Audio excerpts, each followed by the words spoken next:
Going to start our San Juan School District Board of Education meeting. Today's date is Wednesday, December 11th. It's 3 p.m. In attendance, we have our board members. We have Nan Barton, Colleen Benally, Steve Black, Lori Mon, Nelson Yellowman, and Mary Shumway. And we have our superintendent, Fitzgerald, and business administrator, Tyrell Pemberton, and other staff. So thank you for joining us. Our first item is to approve our agenda. So if I can get a motion to approve the agenda.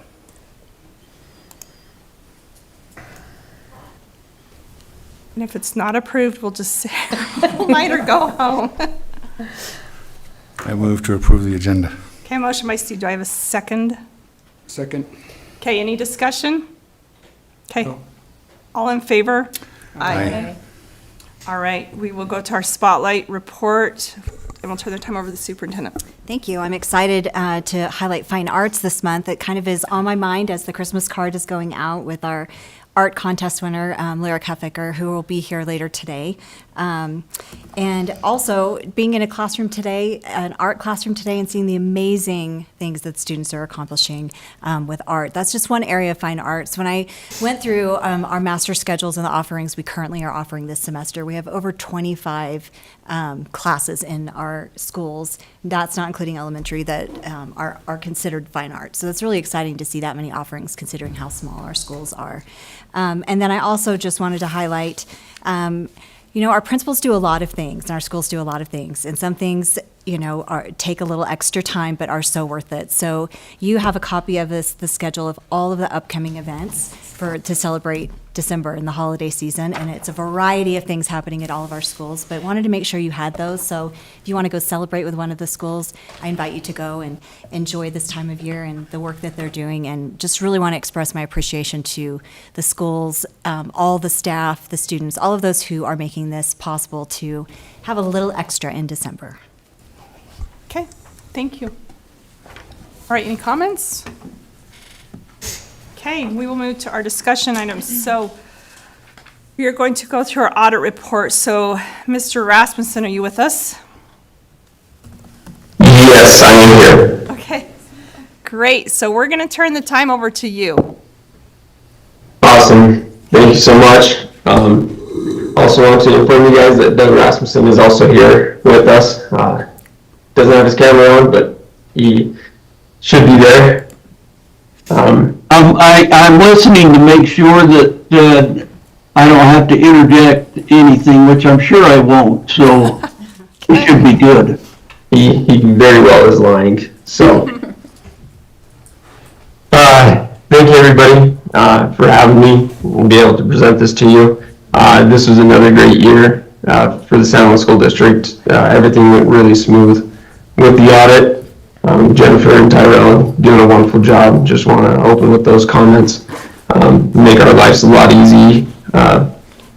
very easy while we're there doing the audit and trying to gather the information that we need to be able to not necessarily have it perfect. That's not what the audit is. Just to make sure that everything is within the bounds of material, within the confinements of GASB, and what they require of us as auditors to perform. Tyrell, do you by chance, did you get a PDF or something to be able to pull up so everybody can see on page 1 of the audit report? Yes, we do. We've got it up. Okay, perfect. So if you want to keep scrolling down a little bit, we'll start on page 1. It's our independent auditor's report.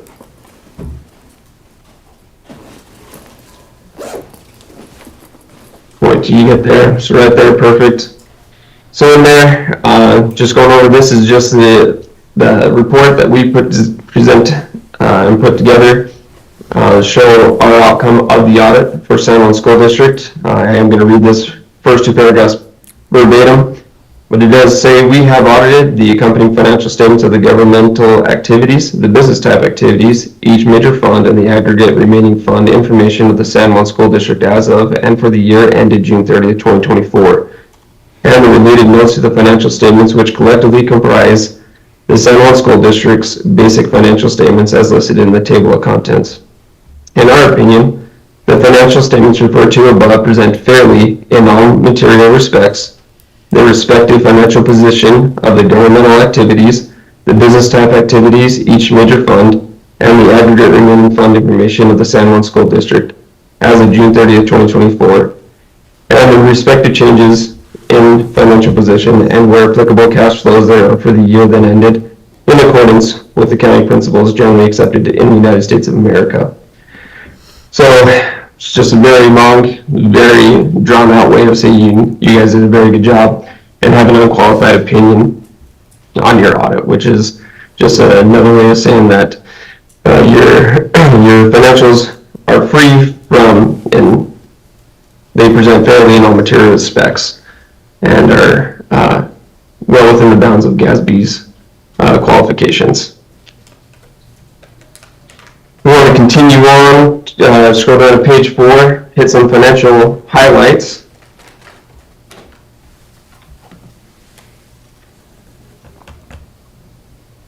Perfect right there. So the assets in these 3 bulletins, I'm going to say, the assets and deferred outflows of resources of the district exceeded its liabilities and deferred inflows of resources at the close of the most recent fiscal year by $142 million and some change. That's your net position. Of this amount, $50,507,000 and some change is unrestricted net position that is available to meet the ongoing needs of the district on a long-term basis. So you guys got quite a bit of funds, net position that is sitting on your books. The district's total net position increased by $15,146,000 and some change, or 11.93%.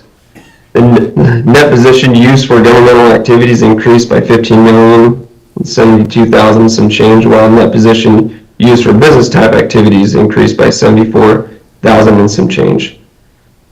The increase in net position available for governmental activities was due primarily to the increase in the purchase and construction of capital assets which were capitalized during the year. At the end of the current fiscal year, unassigned fund balance for the general fund was $22,172,000 and some change, or 42.79% of total current general fund balance expenditures. So Ryan, let me just interject something for the board. I know those numbers, sometimes they jump out at you and you think that they're, that the district is actually doing maybe better than what people anticipated. But Tyrell, if you could go down, it's kind of interesting to see where these figures come from. And this schedule actually comes from page 14, or the dollar amounts come from page 14. Yep.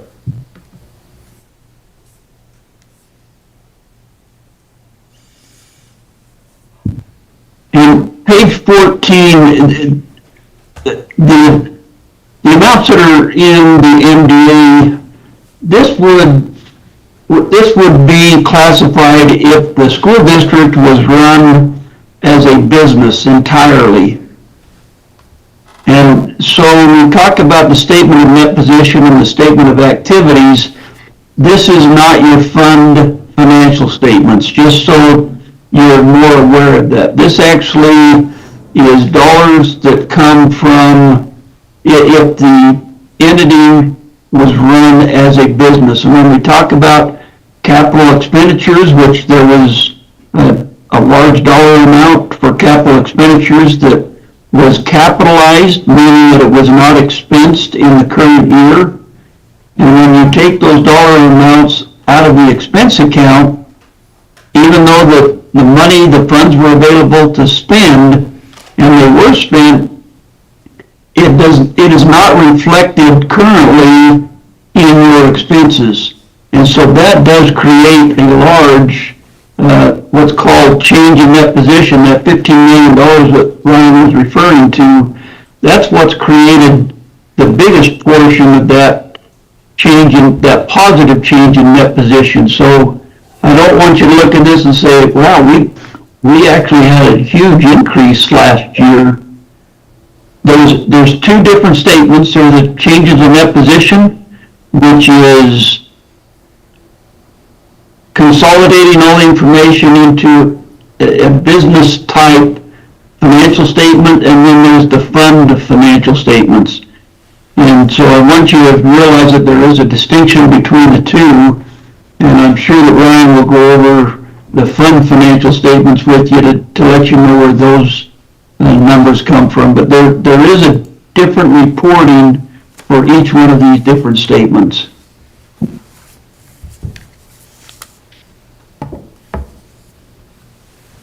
So what Doug was saying, turning on page number 14, your MDA does give a pretty consolidated version of that on page 7 and 8.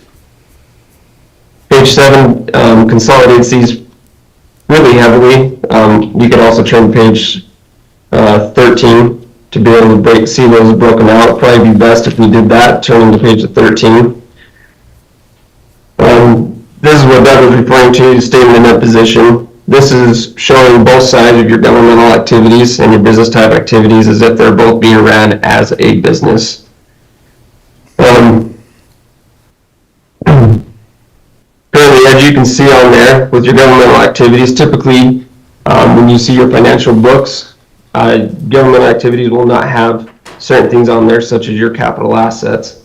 Other things are like these net pension liabilities and deferred inflows of resources that don't show up on your books but are put on when we do our GASB 34 conversion to put them onto what's called the modified accrual basis and makes them appear as if they are ran as a normal business.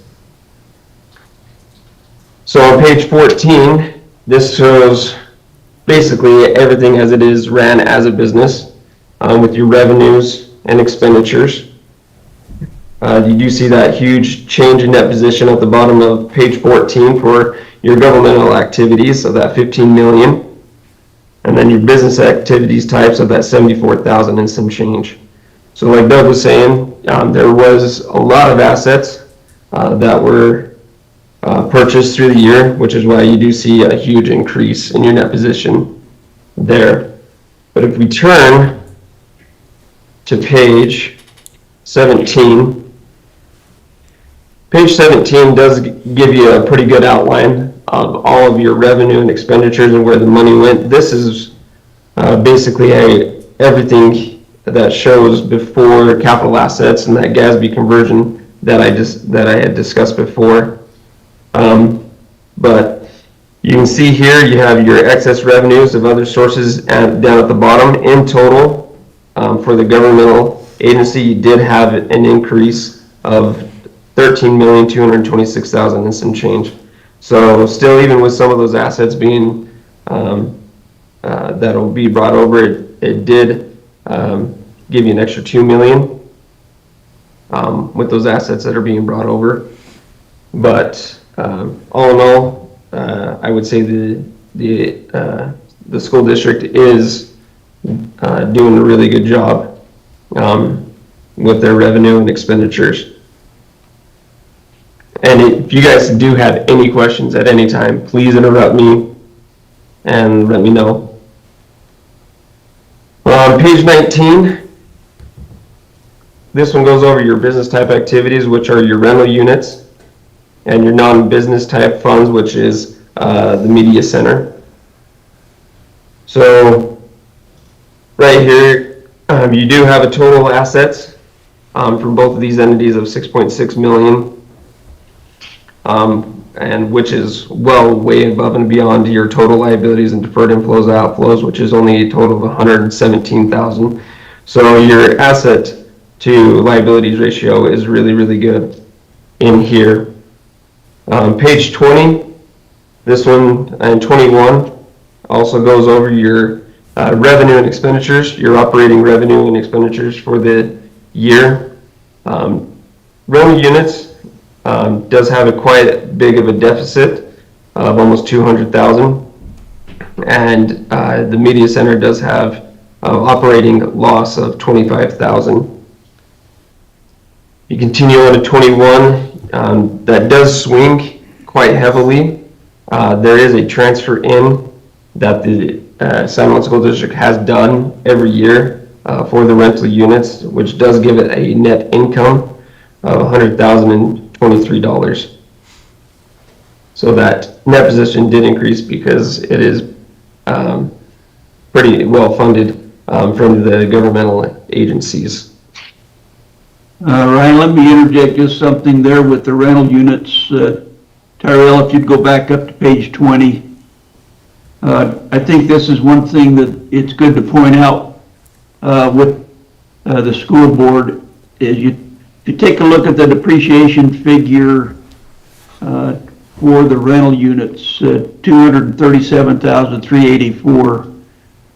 Depreciation, as most of you are probably aware, it's a non-cash activity. It's money that is spent previously, and every year you get a pickup and include on your financial statements a certain percentage for depreciation. That net loss of almost $200,000 is mostly being generated from the depreciation expense that's being recorded. So it's not, you're not losing $200,000 in assets as far as cash. The majority of that loss is coming from the depreciation expense. And what you try to do with depreciation is you try to hopefully save enough money for down the road when you have to replace or make major repairs. So it's good that you're not losing more than $237,000. You're actually keeping some of that, but I just wanted the board to be aware that there's one line item in there that is creating the majority of that loss of $200,000, and that's a depreciation expense. Yep. Which, if you go down, scroll down to page 22, Tyrell, this does give a really good outline of how each of those entities are doing by showing your statement of cash flows. Shows how much money is staying inside of that entity. As you can see there are cash flows from the operating activities and cash flow from non-capital financing activities from the rental units. So even with that $300,000 that does come in, if you didn't have that, your cash would still have gone up by $28,757,000. So the main portion of that Doug was also discussing on that line item, that depreciation expense gets taken out, which does give that high increase, or I should say increase, of roughly $28,757. Your media center did have a loss in cash and cash equivalents of $80,139 for the year. Page 23, this is your fiduciary statement of fiduciary net position. Very simple, pretty basic. Money comes in and the money does come right back out. If you see on page 24. So I have a question on that. Yes. So I know that this county recreation is held in trust, but how does that really work? I think we've gone over that, but that trust, that county recreation fund, because we hold it, and it's on our books, but what do we really do with all that? One of you? We distribute that as the county instructs us to distribute it. So when they tell us which entities receive it, there's different entities that receive some of the money that comes from that trust that we hold for them, and we distribute it to those entities as they instruct us. So like, we didn't have any distributions through this last year, is that correct? Because is this the same figure that we started with, the beginning, and that we're ending with? Or is it invested also? It is invested also. Okay. So do we have a breakdown of that ever? Yeah, on page, let's see. Yeah, you're on page 24. So you do have plan members and their contributions. Okay, So $384,131. gotcha. And then your contracted professional services for those fiduciary funds. So you did have a change in that position of $315,546. Okay. Okay. Did you have a question? Just one sec. Did you have a question, Mary? Just a concern, I have a concern with our, with an $80,000 loss on the media center. I know that in years past, we have had some losses, and we don't have the information right in front of us where that has gone, you know, and it is a business-type fund, and it's not completely unusual to have a loss in business depending on what the history has been or the projections and things that are going on. And so I just want to make note of this so that we can follow up with the discussion on, you know, our funds intended for instructing and educating kids. $80,000 in a loss at the media center is something that should be looked at very carefully and remedied so that that can actually go to educate kids and not just a loss. So anyway, we want to look at the past revenue statements for that as well, and considering that, and just would like, and going forward, for Tyrell to give us an update and, you know, some plans for mitigating any losses in the future, just something like that. Yeah, we can definitely do that. And just to make one clarification on that, like no district funds have been used to supplement that with the loss. Like, and you can see it on Ryan's financial statements here that they did have a positive balance, and so that loss is just eating into that cash equivalent and fund balance that they have available to them. It is one of those funds that has gone up and down, and as you're well aware, like we've had the last couple of years, I think we've had some good years that's contributed to that, and then there has been in the past some losses, and so it's definitely something we'll keep an eye on and monitor and provide some updates for, and determine some ways that we can try to help mitigate that so we're not seeing such a significant loss. Okay, thank you.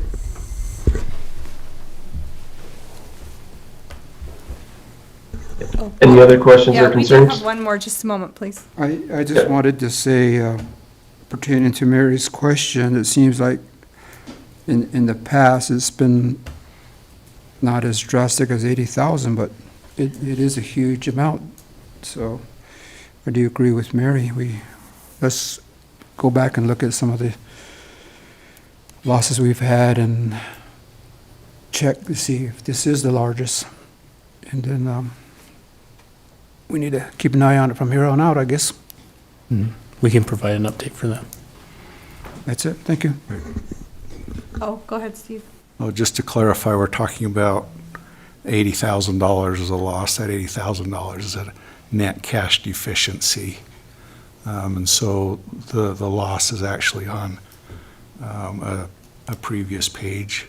So the cash deficiency reflects like a delay in paying, like they've earned the revenue, but they haven't yet received it yet. And so that cuts into the cash flow. It's not the loss. The loss is actually like 25. Oh. So that makes sense. Okay. Yeah, but it's still, I hope that going forward, that it can be consistently run at least in the, you know, if it's just barely in the black, but without a deficiency at all, without any loss at all would be ideal. So just, yeah. Going forward, thanks, Tyrell. Yeah, I'd like to thank Steve for pointing that out. While that 80,000 does show a reflection of how well a portion of your guys' funds are doing, that 80,000 could be a fluctuation, like you said, of revenues that are supposed to be coming in versus that haven't come in yet. And with that question, if you'll turn to page 22, I think this validates, and I'm not sure what board member actually was discussing that, but if you'll take a look at the bottom part of page 22, and there's a line item that's called depreciation expense, and then right underneath that, there's an increase or decrease in accounts receivable. Well, as you can see, there's an increase of $72,052. that increase is a receivable but not cash yet. So if that cash had been received, then we would not have been seeing a decrease of 80,000. It would have been more in line of about 8,000. So that it speaks very highly. Again, I'm not sure what board member made that comment, but that really is we call it timing differences Yeah, in accounting. The money had just not come in yet when you're talking about that 80,000 decrease in cash. okay. And assuming that it does come in, that it's then, we're getting close to being in the black. And so, then we just wait to see if we actually, if those funds come in. So thank you for that clarification. It was me that asked the question, so thank you. Thanks for asking questions. And I'm glad that you're reviewing this. It makes a lot of difference. And I hope, as Ryan indicated, any question or anything that you have concerns about, I hope that you'll interrupt us and we'll talk about it. And even afterwards, if you have questions that possibly Tyrell or Jennifer cannot answer, we're available for that as well. Thank you. Lori? So, I don't want to beat this to death, but in reality, because of time delay, so actually, the district is okay then? We're fine with this $80,000 loss, because the way you explained it, Steve, is that how I understand it? Because of the time Well, I delay? guess the question of whether we're fine with it is subject for debate, that's clarified. I mean, it's not as drastic as Right. what I thought it was. Well, when there are outstanding, when you're expecting income in a district, in a government or in a entity like this, a business type entity, whether you're an actual business or this type, you're not guaranteed the money's coming in until it comes in. And so if, for whatever reason, all of that money or part of that money doesn't come in, then there's the bigger concern. If it all comes in, we have a small loss. And essentially, with this business type fund, we shouldn't see a loss in the school district. I mean, that's not ideal to run a business type fund and help fund it with tax dollars. And so to clarify, Tyrell, you said those aren't actually tax dollars. But it's just not this year's tax dollars. Is that right? I mean, is there other funds that help fund that when they are tax dollars, but No, in this case, it's a bit. No, in this case, it's run as a business type act fund, and so it's not that we're not supplementing this right now with this fund with any of our general fund or capital fund or other governmental funds for the media center. Ryan, if you wanted to confirm that for everyone, or Yeah, I was about to say that is run strictly by its own funds that it is receiving from the charges of services. It is strictly by itself. It is not being supplemented by any governmental funds whatsoever through taxes or any other source. okay, so how does it work if there is a loss year after year after year, whether it's small or big? You're saying still that there's no tax dollars that's been involved with the media center? Is that right? If that's right, I've been misunderstanding the media center all these years, so. As long as I've worked here, that media center has gone up and down Okay. through the course of the several years that I've been working with the San Juan School District. I don't know, Doug, do you know if that's ever been supplemented before with you in the past? So I think in answer to your question is, if there was continued losses for the media center, then there would need to be some adjustments made because the media center is, the revenue stream is performed or from services that have been charged out to whatever, whether it's a district or whether it's a school. So there's money that has to come in to pay for those resources, those expenses that are in that fund. And if it was constantly having losses, then what the board would need to do is to increase the charges for those particular services.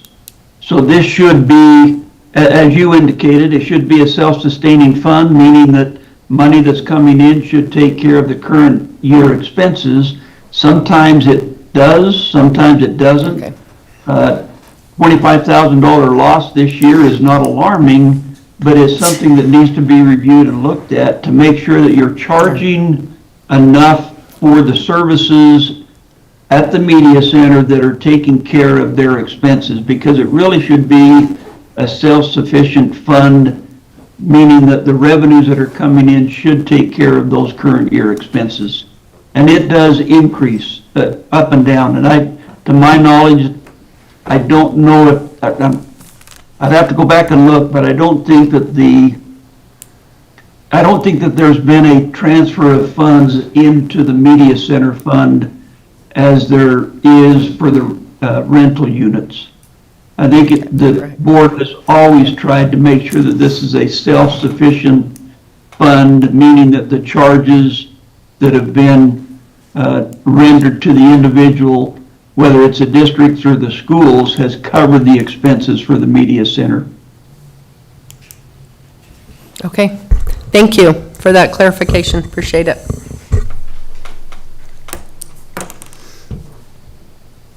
Okay. Any other questions, concerns that we may have in that? I don't Or do think we so. You clear up guys- the muddy water as much Yeah. as possible? Yeah, that was helpful, thank you. Thanks. Okay. If you turn to page 25, these are the notes to the financial statement. If you want to go ahead and read through that and put yourself to sleep, you're more than welcome to. This goes over everything by definition for the San Juan School District. Summary of significant accounting policies. I'm not going to bore you to death by going over any of those. One area I do want to hit is your capital assets on page 36. This gives a pretty good overview and flow of all the capital assets for the district.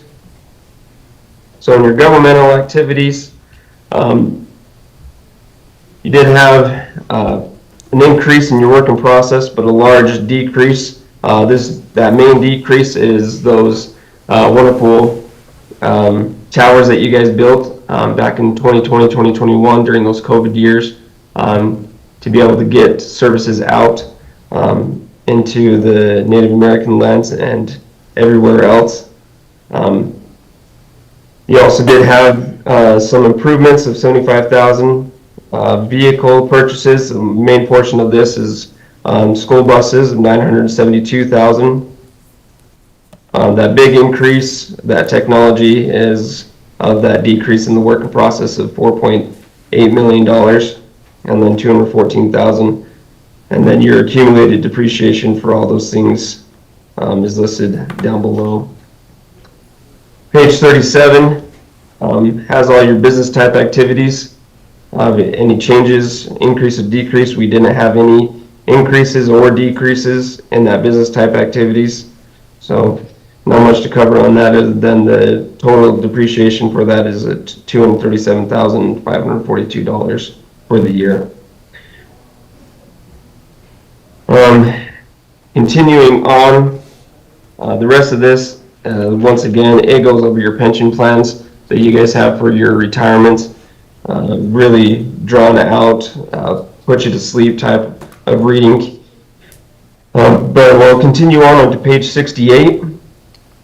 This is just going over another independent auditor's report for just internal control. But I will just state in here in this very first paragraph, once Tyrell is able to scroll down that far. Perfect. But it states we have audited in accordance with auditing standards generally accepted in the United States of America and the standards applicable to financial audits contained in government auditing standards issued by the Comptroller General of the United States. The financial statements of the governmental activities, the business type activities, each major fund, and the aggregate remaining fund information of San Juan School District as of for the year ended June 30th, 2024, and the related notes to the financial statements, which collectively comprise the district's basic financial statement and have issued a report thereon dated November 27, 2024. This is just a basic report that we went through your guys' internal controls and did testing, and that they did contain government auditing standards, and that they are, that we didn't find any issues with them. Page 70 is another auditor's report. This is going over your single audit that is required for any entities that do receive federal funding of over $750,000, which you guys do, and so we did have to do some testing on some federal programs that you did receive. But in here, it just states in that second paragraph, in our opinion, San Juan School District complied in all material respects with the types of compliance requirements referred to above that could have a direct and material effect in each of its major federal programs for the year ended June 30th, 2024. We didn't have any findings for your single audit areas, which is great.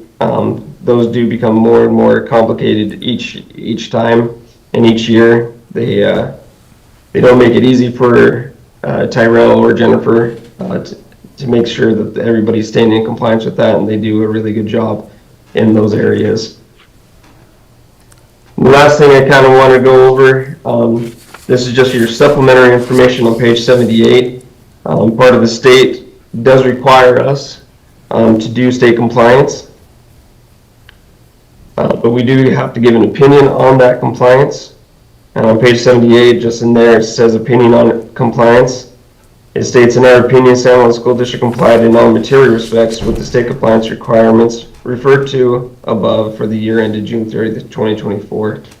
And in here, once again, we didn't find any issues with state compliance. We had no findings in that area. And just really want to say that Tyrell and Jennifer and everybody did a really good job in making sure that we don't get that very often. There's usually quite a bit of our entities that do have some findings in that state compliance. State compliance has a lot of requirements there that they do require local governments and state and school districts to comply with, and they did a really good job in that area. Does anybody have any questions? Any questions? No. I don't think so. That's a lot of information we covered, but thank you so much. Perfect. Doug, do you have anything else you want to interject? I don't. It's probably, as was indicated, probably number overload, so we appreciate very much working with San Juan School District. It's one of those, an audit, we are audited as a CPA firm. I think they do that to provide us a little bit more empathy with those entities that we do audit. So we know the stressful time that it can be, but hopefully we don't cause too many ulcers with Tyrell. He seems to take it pretty well, so I hope we're not causing too much for him or for Jennifer. Oh, it's good for him once in a while. Thank you so much. Stress is good for everybody, I tell you. Right? Yeah, for sure. So, thank you. We appreciate you being on with us and for taking the time. Thank you. Thank you. And I thank you, Tyrell, to you and Jennifer in your office for the great work you do. I mean, the guardian of these funds, so it sounds like the district's in a good position. Thank you. Well, can I just make a comment on that? Absolutely. You know, we say Tyrell and Jennifer a lot, and Jennifer is amazing, but there's a lot of people Sure. that do a lot to make sure that these audits run smoothly. So, you know, we say a couple of names, but really it's a team effort. There's so many people. Laura and Eva are sitting in here. You have several directors that do a great job over the programs that they oversee.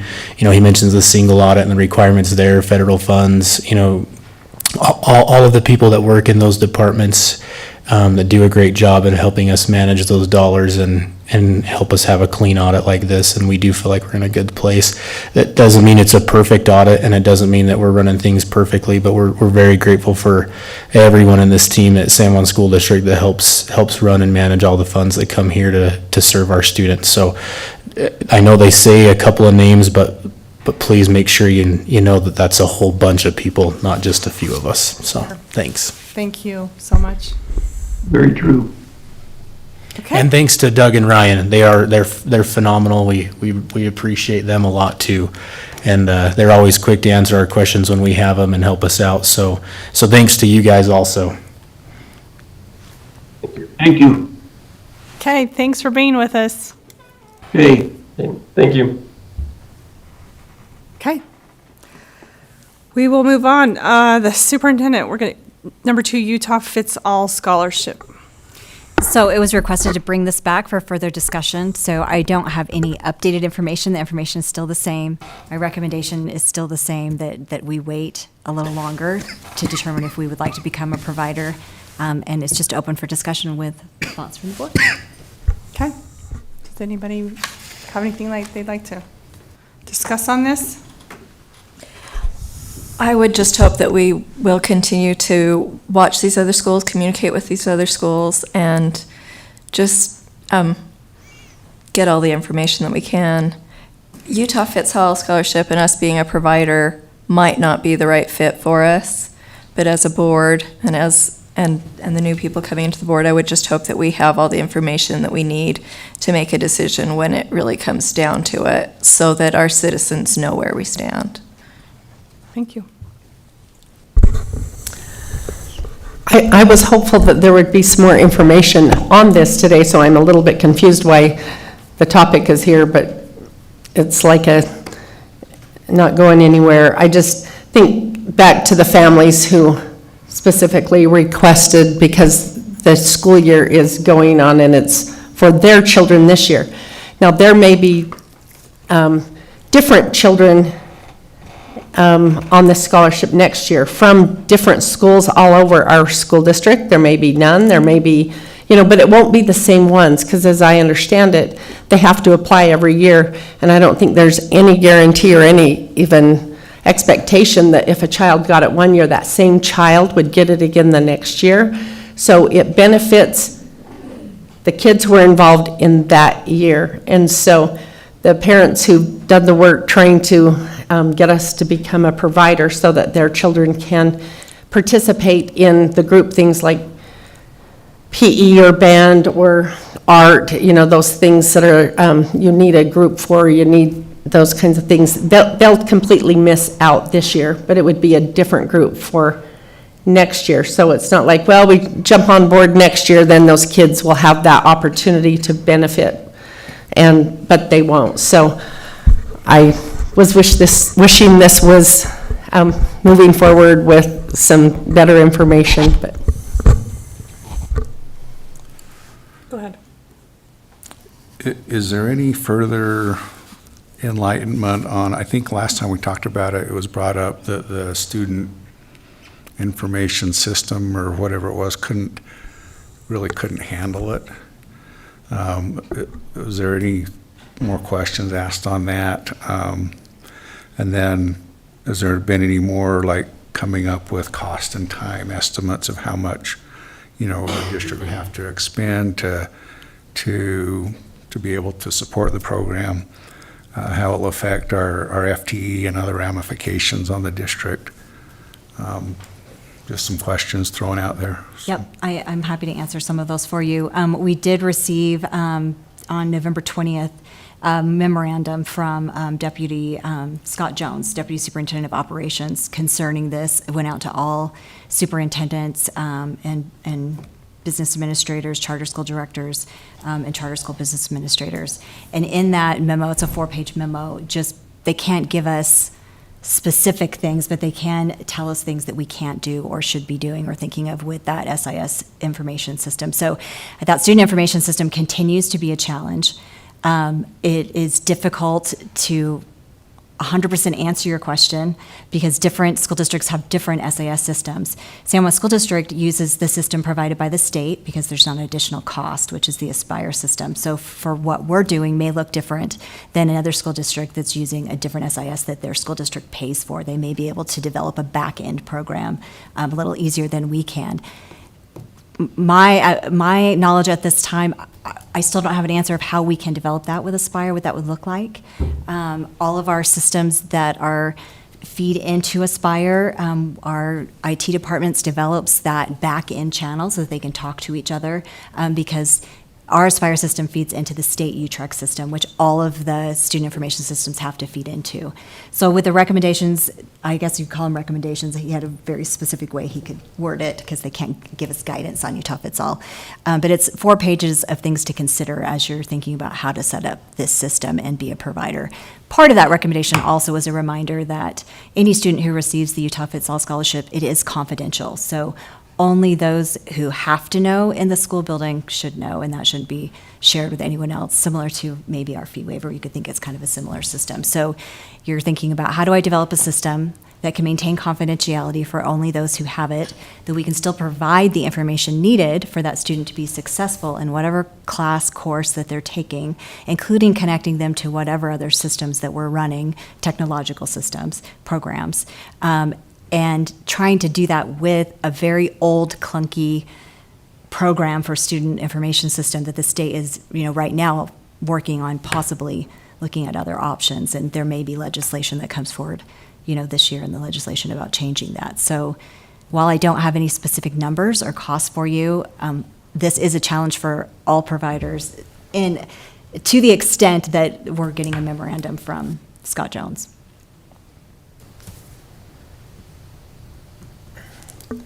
I have a follow-up question. So, okay, I've just gone blank on the system that we use. Aspire. So is it safe to say that all of these school districts who are approved vendors that went through the process to become approved vendors, they do not use Aspire? I can't speak to every single one of them, but I am aware of, I would say 50% of them, I could go down the list and tell you, but they are using a different student information system. And that's not uncommon for a large school district because the economy of scale, when you think about the larger the school district is to pay for a program Right. versus, and most of the school districts using Aspire are our smaller rural districts who just don't have the money to pay into an SIS or have not chosen to use their money that way. So Kane, and so you don't know if any of them, if there is a school district using Aspire who has become a vendor. Now, another question. And The Mary, families- I'm happy to find out that answer. I could Okay. contact each of them and find that out for you. Okay, that would be good. And then or why can't the families or the students involved with their parents/guardians waive the confidentiality to make that simpler if that is a problem? And is the Aspire system essential for elementary kids to participate? Yeah, so the Aspire system is essential. It is how we track all of our students. It's how we track attendance, it's how we track grades.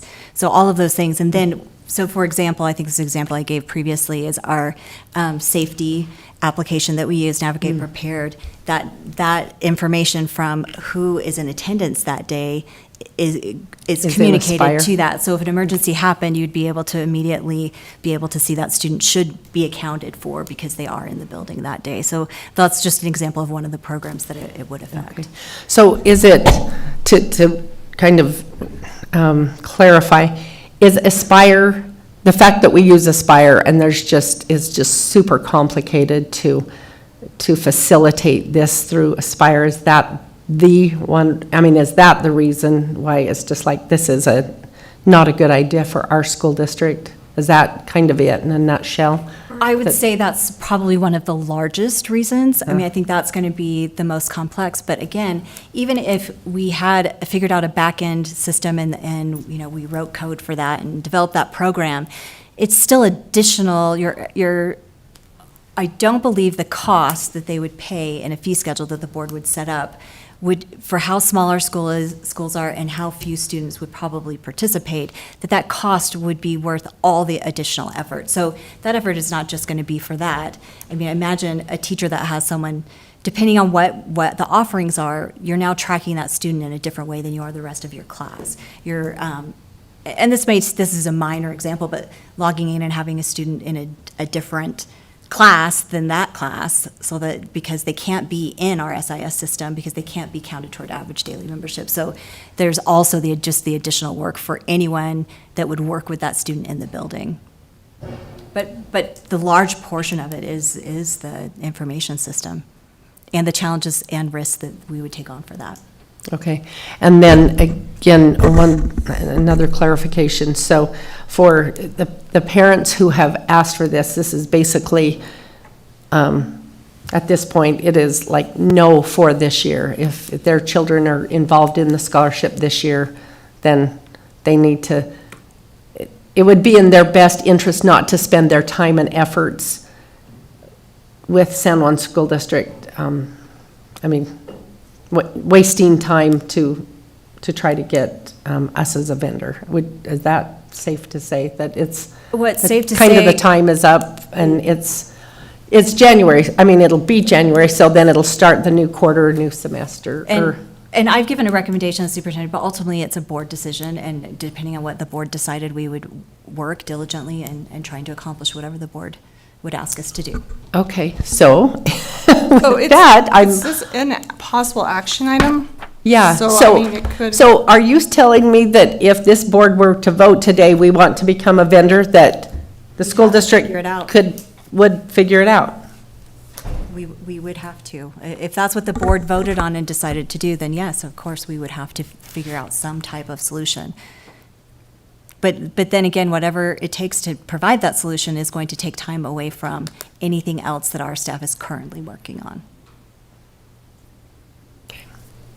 And then the other thing that I believe I mentioned in last time we had this discussion board meeting is the implications of the becoming a provider that could affect our staffing in our schools. Where our schools are smaller, losing one FTE, one teacher, enough of those membership days to the scholarship, if we opened up to become a provider, could dramatically impact our schools that have students who may choose to do that, become part of the voucher program because we have become a provider. So I think that's an implication the board has to take under consideration as well, is to say, if we become a provider, and you can pick and choose and have the voucher and the funding that comes with the voucher, and then just choose to take certain classes with the school district, that lowers, if they had to decide, and they decided, if we become a provider, they're not going to decide to enroll with us full-time, right? So that's a different conversation to say, now we've lost whichever classes they've decided to take through the scholarship. Maybe they're only taking extracurricular with us, maybe they're only taking, math, high school math. Like, I think when you open up that door, I think there could be an impact for some of our schools that possibly could lose a teacher because their enrollment numbers will have gone down. So that's another implication that could be part of this as well that we have to consider. That's just a possibility. There's no guarantee. There's no way for me to research that or find you an answer if that really would or would not occur. But that's something that is in the back of my mind that is a concern, knowing the size of our schools and wanting to keep all the programs that we currently offer in our schools. So that's something to consider as well. Well, I think last time you also mentioned that we can still, kids that are homeschooled can still utilize those extracurricular classes or certain programs or whatnot. Utah Fits All limits that. And if we're not a provider, or if we are a provider, they can only attend less than 50% Correct. of our schools. So we're guaranteed to lose money, essentially, Yeah, and instead of working with homeschool families. Yeah, so that is, 50% is the, you can't have more than 50%. And I think you brought up, there are other choices for our students. So homeschool is a choice, then they still can participate in extracurriculars. We also do dual enrollment, so maybe they just want to come and take band, they can still do that. We also have the SOEP program through the state, which offers 6 online schools that students can take courses from, and we still keep a portion of that funding, even though they're taking that course, as long as they go through the seats. And then, of course, we have concurrent enrollment, which is an option as well. So there are quite a few choices. It's when they choose to participate in the UTEP It's All Scholarship that it limits their choices, because they have to follow the guidelines for that program. Well, but just one more thing, and I see it a little bit differently that we're guaranteed to lose funding, because if they're just totally homeschooled, then we lose that funding anyway. And so there is a chance it would be a break even if they can only come half, we clearly wouldn't get their whole FTE, but if they were completely homeschooled, would lose that FTE completely. So I would say that's a little bit all over the place of how it could end up funding-wise. We could not get their funding at all if they're just 100% homeschooled or grant or the scholarship. So it's one way to recoup some of that money if families do go with the scholarship. But I understand that we could lose money, but we may not lose money based on the decisions and circumstances of families if we were a vendor. But okay. Okay, anything else? All right, we just have a few more minutes before our reports. So Laura, do you want to do the two policies, excuse me, policy 5260 and policy 2215? Yeah, so this is a second reading for the adult ed. The only direction I received last month was to make a couple of editing changes, so we made those. So unless we have anything else. Any questions on that? No. Okay.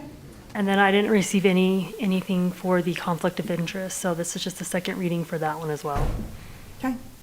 Anything on that? All right. Okay. That's our Christmas gift to you. It was simple. I'd take it, but I'm coming back with calendars, so. Oh, that's true. Well, just hang out, please. All right. Is Kim joining us virtually, Ms. Schaefer? She's on now. Okay, she is on now, so, okay. So we will start with her. Welcome, Mrs. Schaefer. Good evening, board. Are you able to hear me? Yes, go right ahead. We will let Thank you you start. Thank you for allowing me to present virtually. We have a whole bunch of engaged, involved scholar happenings tonight with Winter Carnival, Senior Parent Meeting, and Winter Concert. So by letting me present tonight, it allows me to support the stuff that we have going on today. Do you have questions for me? Actually, we're going to let you talk to your slides for a few minutes. How's that? Awesome. Okay. Well, these great pictures of our Whitehorse High School Raider Scholars. We've got some new programming going this year. In the center, that's 4-H. We hadn't had 4-H in our building before, but USU Extension has been working with about 25 scholars since September for 4-H, getting it going. We've got FFA going. The art scholars went to Mancus, that's in the bottom right-hand corner, and did some work with some artists in Mancus. We think we have thriving athletic programs. There may be a future board presentation by scholars asking about boys volleyball, just as a heads up. And then we have civics scholars. Georgiana Simpson applied for the civics grant, and Whitehorse High School was one of the schools granted. And they were able to go visit KSL and the University of Utah Medical and the Museum of Natural History. And then we had the music band tour, work with the Utah Symphony, and also they got to go watch the University of Utah marching band, and everybody came back thinking that we should have a marching band, so it was pretty cool to have the kids going out and doing those different, I know you can only do so much inside the school building, so it's great to expand horizons and give them opportunities. I was listening to the homeschool discussion a little bit, and anytime you can get a scholar involved in something extracurricular or co-curricular, I just think it strengthens their opportunities in life after high school, and that, I think that's part of what our job is. My second slide mentions the two big goals that we have here at our school. We work with Rachel Nance. I know she works across San Juan School District, and she helped us write these if-then statements. The goal is actually bolded and underlined. So one of our goals is every scholar will be well connected to at least one adult at school. And we have something called a relationship map, which we gave to our scholars, our staff, so our teachers, our faculty, and paraeducators, and trying to figure out which scholars are or are not or are somewhat connected to an adult at school. And we've been tracking also their family. Now, are they showing up to athletic events, music events?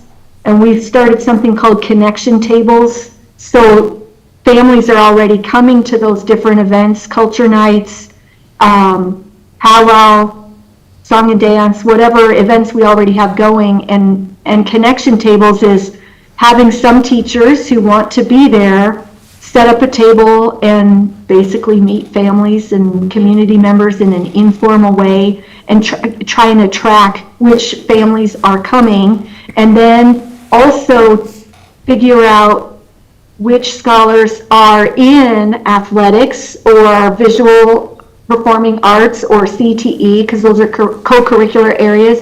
And then if there are gaps, how can we strategically work to get kids involved in stuff beyond the classroom, but also well connected to adults here at school. And then our second goal is 80% of scholars will demonstrate proficiency at the end of each 80-minute lesson.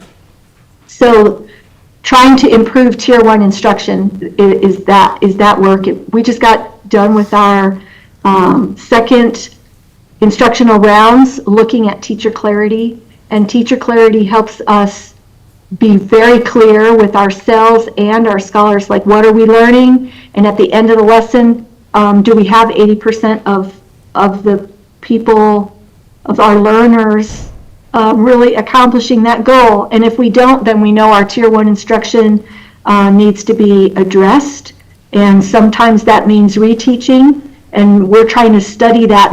It's a bit of action research to figure out which strategy works best, and which strategy works best would result in the highest level of learning. And then if you go to our second slide, the reason we have those goals, I mean, it's the right thing to do for learning. The slide before this, evaluate data.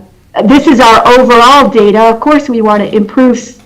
We want to improve the end of year test data, but the ultimate thing is we want to improve the learning for kids, that they would be able to leave high school and do what they want to do and not have to take remedial math at the college level. And the next slide is that evaluate data. I just put a snippet in here. Evaluate data at Whitehorse High School is something we do every month. 1 month is half of the standards. The next month is the other half of the standards. After the assessment, I sit with a teacher or a team of teachers, because we're starting to do co-teaching, and we look at the data and we try to drill down into some guaranteed viable curriculum.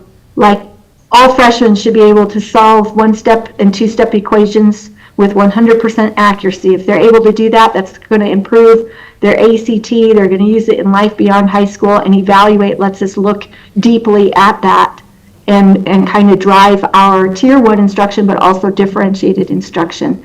And the next slide kind of tells us the progress toward our goals. So I was talking about the relationship mapping, and we are seeing right now in the middle of the year, 13 seventh graders that still need a stronger connection, 5 eighth graders, 0 ninth graders. That ninth grade team of teachers has really dug into the relationship map data to flesh out who's connecting with which kids, how are they doing it, what kind of programs are they involved in. They've just done a really good job. 10th grade is 1, also good job. 11th grade is 0, 12, 4 in 12th grade. So 8th grade is working on it. 7th grade, they're new to us. They're like big 6th graders, but by now they're 7th graders, and so we're working on that. And then I put in our instructional rounds data from September, which is outdated now, but that's what I had when I built the slides. And the next slide is our celebrations. We've got lots of celebrations. There's the civics cohort up at KSL Broadcasting. Gail was the Secretary of the Year for all of Utah through the Utah Secondary Association of School Principals. And then we've got another 4-H FFA thing in the bottom right-hand corner. We had HOSA and esports going previously. This year we've got enough kids in girls and boys basketball to do C team, and our girls wrestling program has picked up a few more kids since last year. A big shout out to Brenda Whitehorse and Ina Miles for bringing Pax Harvey here during Heritage Month. And then we want to celebrate the new buildings and grounds director. He's got our HVAC system working more consistently, and that's just awesome because it's hard to focus on learning if you're really cold or really warm. And then our instructional coaches are our Q-tip teachers, really supporting school-wide implementation of that teacher clarity piece. And I wanted to make a mention that our school transformation team actually meets weekly to drive the 90-day plan implementation. At first, that was a school administrator kind of initiative and pushing, but we've built the capacity of our teachers to drive that on their own. It's really their 90-day plan, and they own it in a really good way. And then the 7th one is probably one of the best celebrations. We have really hardworking and caring faculty, para-educators, and staff. And so I'll just pause here if there's any questions. Oh, show your challenge.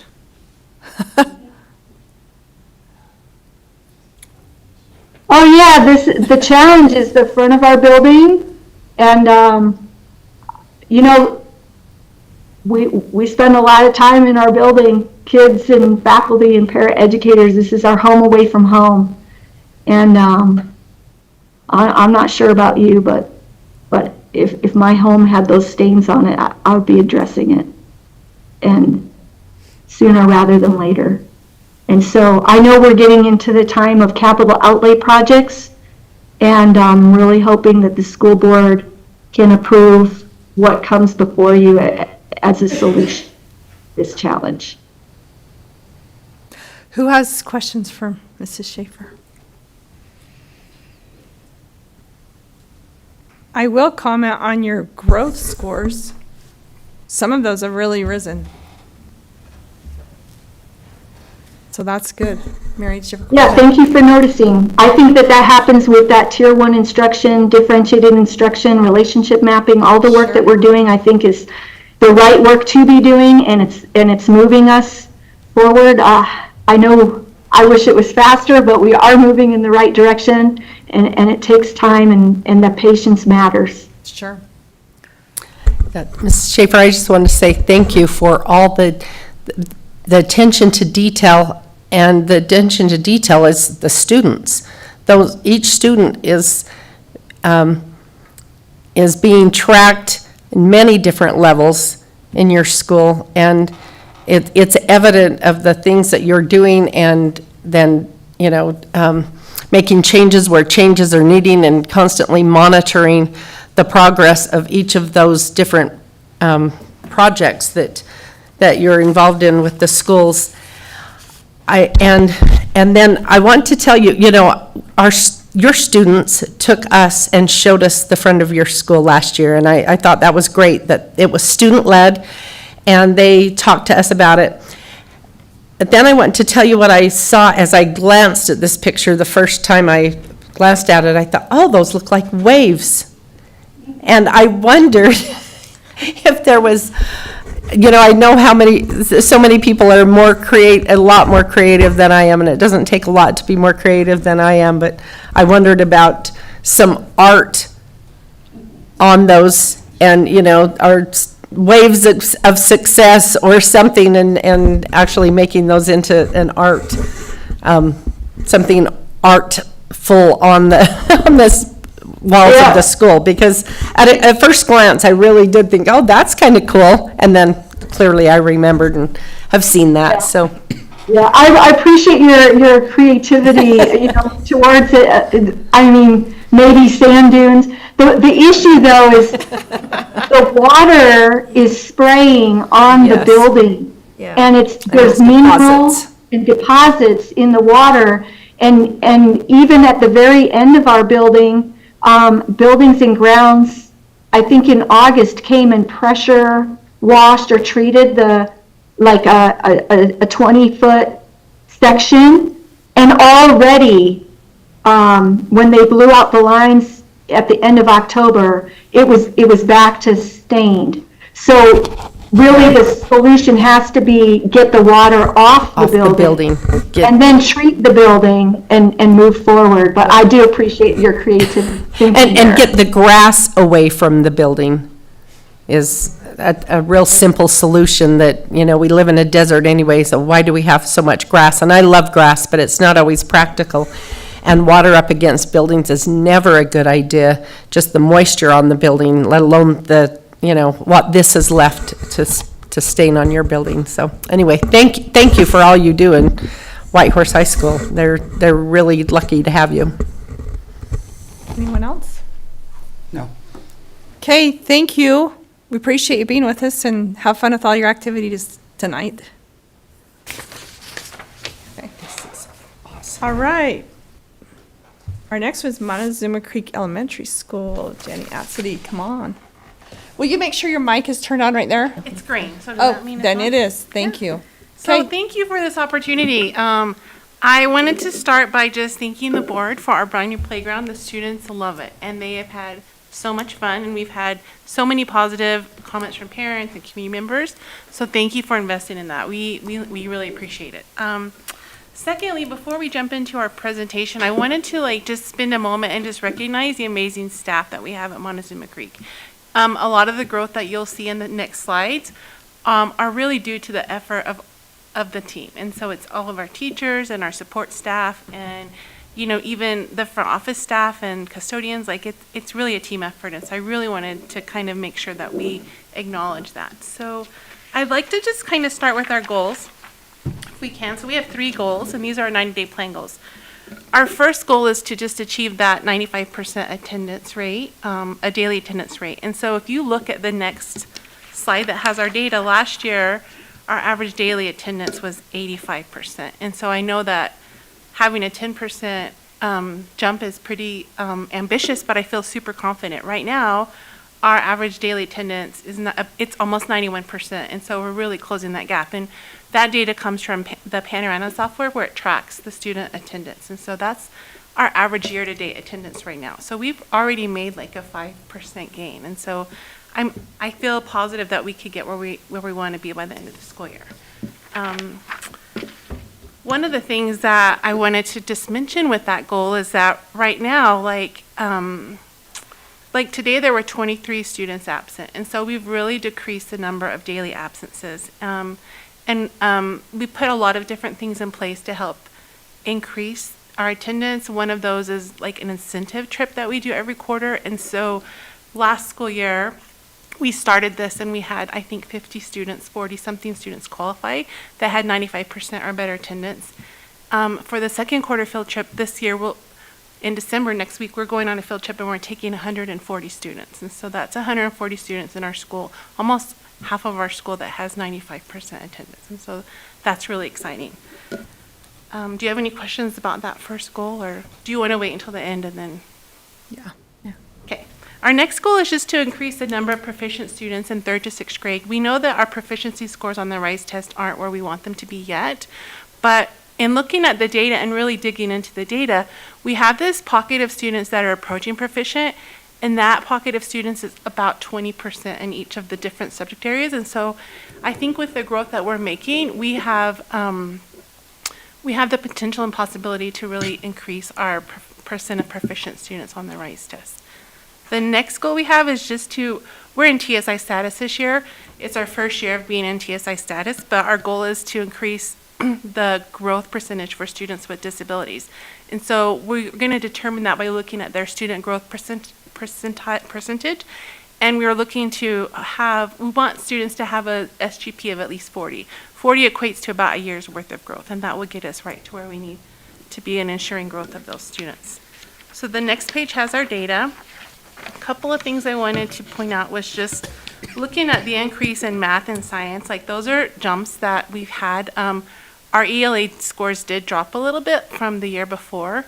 But in looking at the data and digging deeper, it was really just a couple of classes that the scores dropped, and the other 2 grades increased. And so it wasn't necessarily a drop overall for the whole entire student body. It was just a couple of pockets of grades that we are kind of focusing on.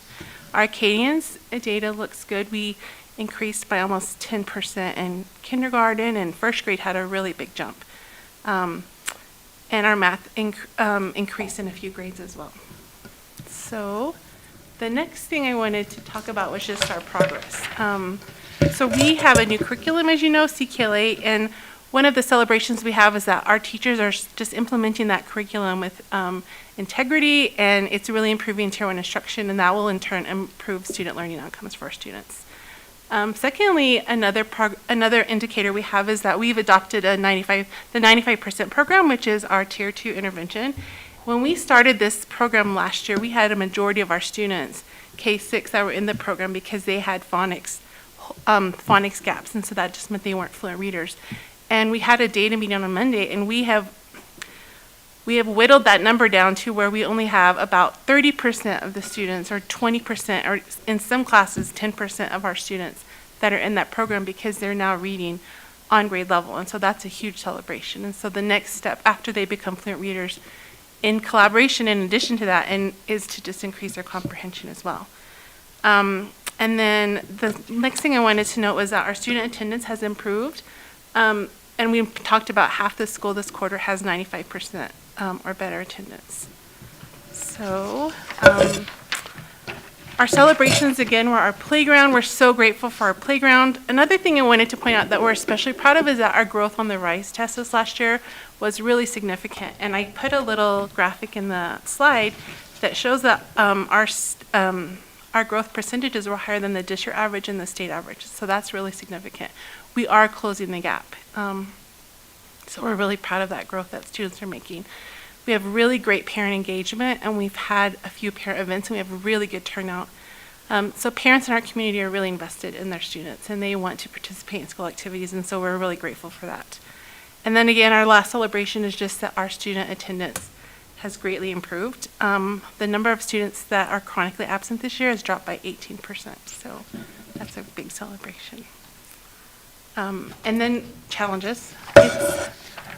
And I know that we're starting to look at capital projects for the future.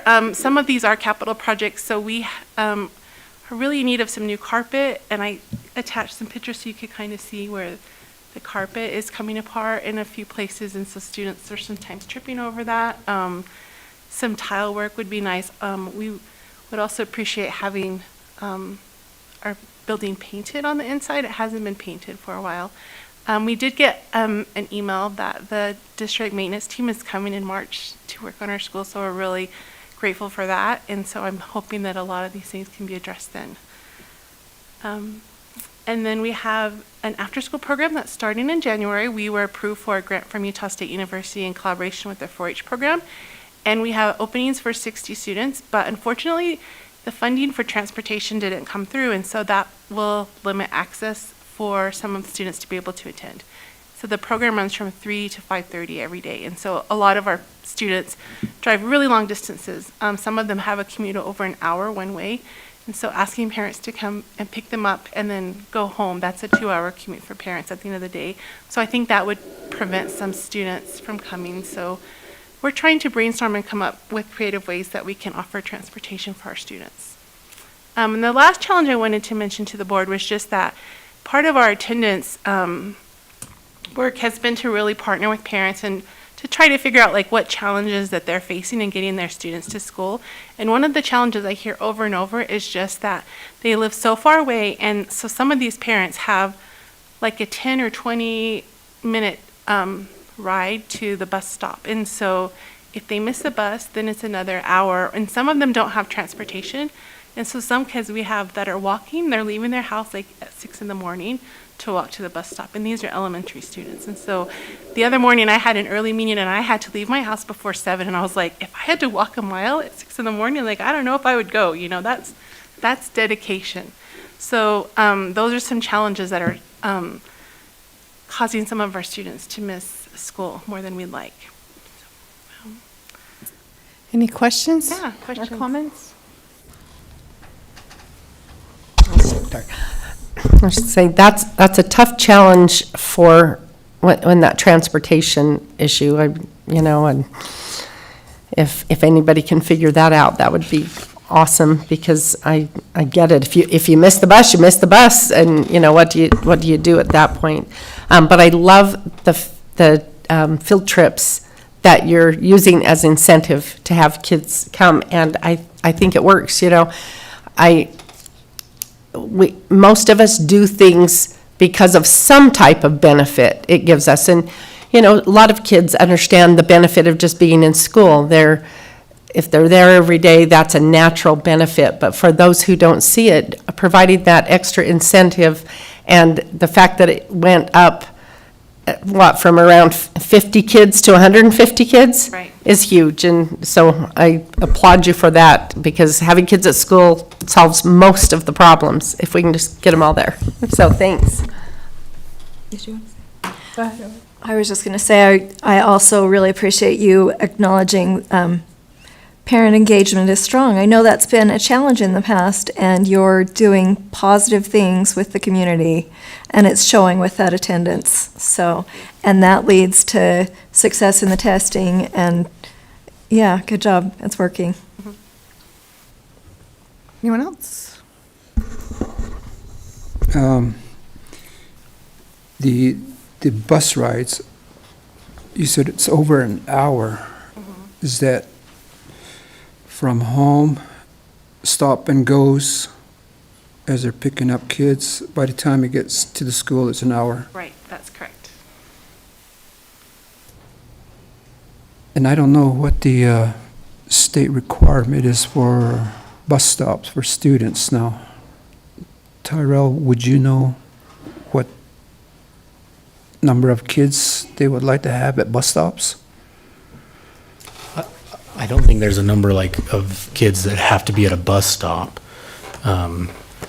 Or a distance in between from one stop to the next stop? Is there a number of? Put me on the spot, Nelson. I can't remember, or not sure exactly of the state. I'm asking because maybe it might be possible that you could look into that and see if we could meet them halfway or something. Hey, they're doing awesome with attendance, but this would help them, boost them up a little bit more to get to that 100%. And I don't know what you're going to do once you meet your 100% for your field trips, but We'll all go on a field trip together. but yeah, it would be nice if we can have it looked into. Well, I have a follow-up to that. For students who really have a struggle because of lack of transportation and missing the bus and being so far away, are there practical ways to help facilitate learning at home on days that they missed the bus and they didn't make it? Do they have the kind of support at home? Some of them do, and some of them Like they don't have a ride because parents have already left for work, and so there's not. So they're home alone all day. Sometimes. There's a lot of different scenarios at play, but some do. Okay.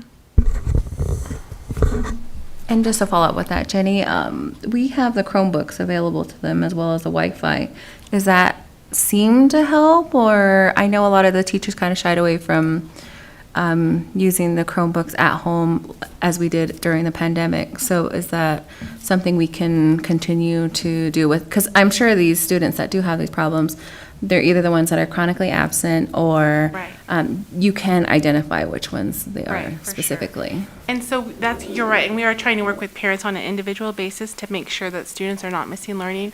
But one of the misconceptions that we're trying to address at our school is that missing school can't be replaced with a Chromebook, and so we really want them in the classroom getting that live instruction from their teacher. And so I think parents, because of the COVID outbreak and them doing homeschool, I think there is a misconception that doing the work on the Chromebook is the same thing as getting instruction from a teacher, and it's not. And so we're trying to encourage parents, we really want them in the classroom.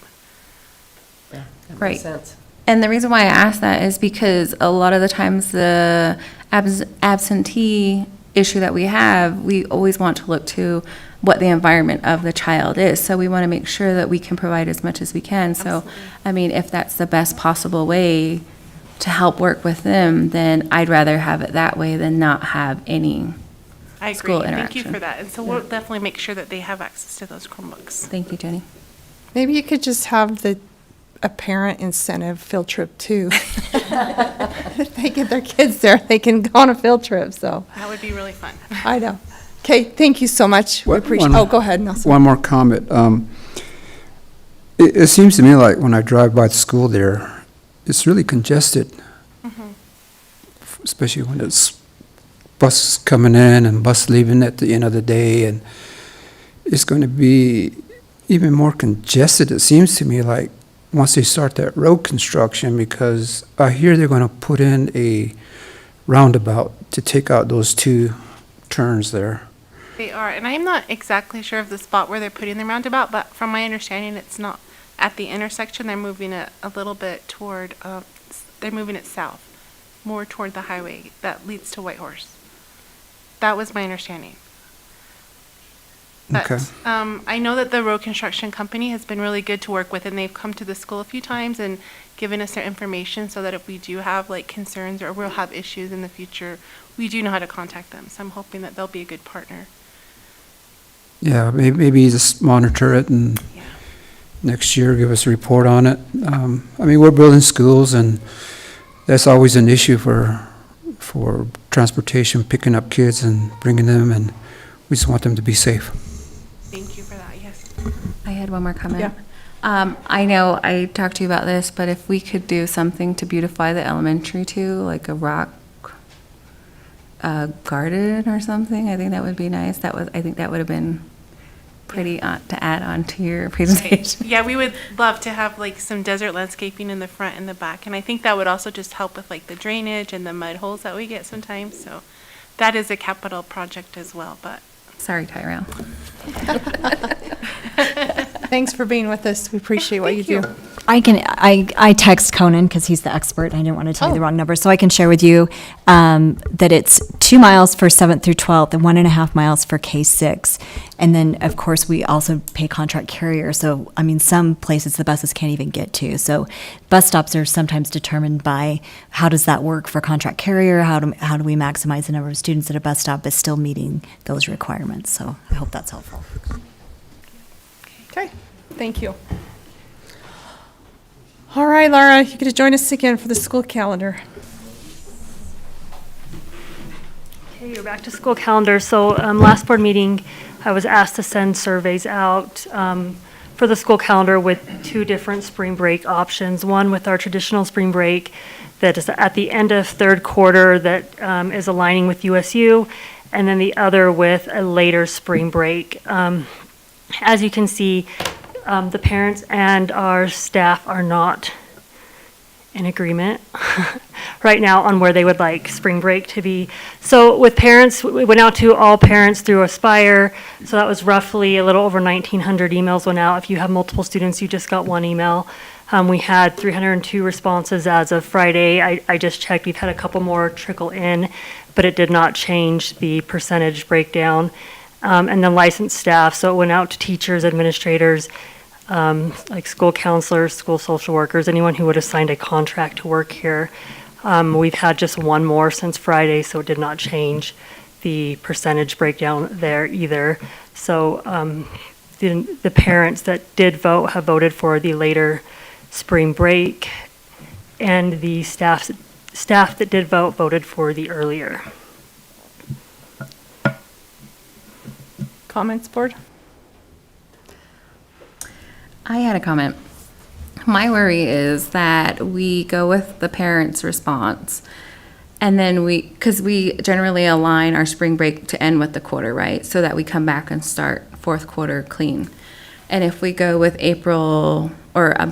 30th to April 3rd, we'll be 2 weeks in to the fourth quarter, and then we go to spring break, and then is that how? So with the current calendar, if we did it the later spring break, I think third quarter would end, I don't know if you could pull that up, Aaron, option 2. So third quarter would end March 13th. The kids would have one day because they'd have a teacher day. And then the quarter would start March 17th for them, and then they would be in the quarter basically a week and a half and then have a break. Is that going to be counterproductive for the staff, or for the teachers and the students? I don't know that I can answer that.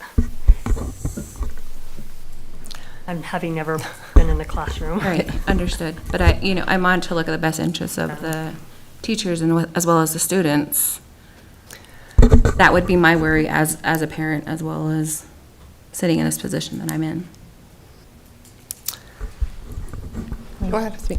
Okay, as I look at both of the surveys that come back, one of the things, I don't know if I mentioned it last month or not, but a little bit of a concern that only licensed staff was asked because it affects all of our employees, as well as now the parents have had a chance also to respond. If we combined these two pie charts and went with the majority, because if you look at this, the teachers, there are many teachers who want the later spring break. It's very close on the teachers. And the parents, as Laura mentioned, represent more than one. They can represent maybe one student, but they can represent as many as 5 or 6 students. So this is a huge representation from the parents. If those were, and still the parent gets one vote, but they're representing their whole family. When San Juan School District went to this model, it was many years ago. I want to say as many as RT could maybe help me on this. 15 years ago at least. I looked was 2007, and it was the current model. I didn't look any further back. Yes, than that. it's been since, it's been a long time. So Washington School District started out with this model, but and so we thought we would try it too, but we haven't tried anything else in a good, at least 15, 16, maybe 18 years. And Washington, what's been pointed out to me, both in the community of White Mesa and Blanding, is that we have several winter breaks where it's winter, it's cold. In Washington School District in March, when they have an early spring break, second week, it's warm, people can get outside. But in San Juan County, maybe you can, more likely you can't. And so we get over a long winter spring break and during Christmas time where people are stuck inside. Then we have a break, a day in January, a day in February, and then our next and last break that there is before school's out for the summer. And so a lot of people, parents, again, in the White Mesa community and in Blanding, have indicated that they just want an option of having a little bit warmer spring break so that they can enjoy being outdoors. The kids can enjoy being outdoors. Most people cannot book a cruise. If both families work for, or both parents work for the school district, then everybody's off work. And there's been mention of, booking cruises and going south, but not everybody gets to do that. So for the kids who are stuck in San Juan County, the warmer weather is really, really appealing to have that. And then another note, that the terms and the quarters, they apply to secondary and secondary only. But we do have, I would like to know from an elementary teacher if that quarter break is really essential or makes a big difference for elementary kids, or if it's kind of as far as I know, kids in elementary, they don't know when there's an end of a quarter, really. They don't have big projects. They don't have school on their mind that weighs on them. Can I ask Amy if that's a issue at elementary? to be like, oh, it's the end of the quarter and it's important that we break there and we don't have a break in between a quarter? Amy, do you want to come use the mic? Sorry. Thank you. Sorry for putting, but Well, I have a couple different thoughts, so take it for what it's worth. But anytime there's a break, it's a big impact to an elementary age student, because then you have to come back, like as long as that break is, you come back and you have to reteach procedures and all of that. Excuse me, sorry. So I just feel like maybe it's better to have it at the end of the quarter, but I see the warm weather thing too. So, I mean, I think it does apply to elementary as well. okay, thanks. So anyway, the more, I would just like to see our school district try a little bit after, the 15, 16, 17 years to see if this, to see how it works. Is it the end of the world to, make a little bit of a change? And, that's what I would like to, because we've been in this, this is what we've done every year so let's just keep doing it. But I think there's a lot of, in fact, if we could, I don't know how quickly you can combine these pie charts, but if you combine them and you go with the majority, it's going to be the second spring and the later break. So a couple things to consider is, for those who have children at Utah State, it will affect them, because I do know families that have their children at Utah State, and so if the spring break is later, then they either don't go anywhere because those students have to stay for those courses, or,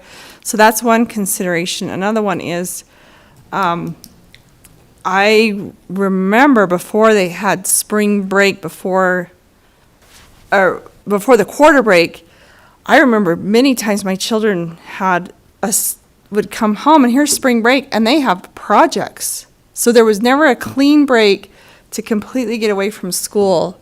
So the teachers still have that opportunity, well, I shouldn't say opportunity, but they have that right to still assign homework through spring break. So it's just some things to consider, because I don't feel like either one is just one way or the other way, but those are some other considerations to think about, so.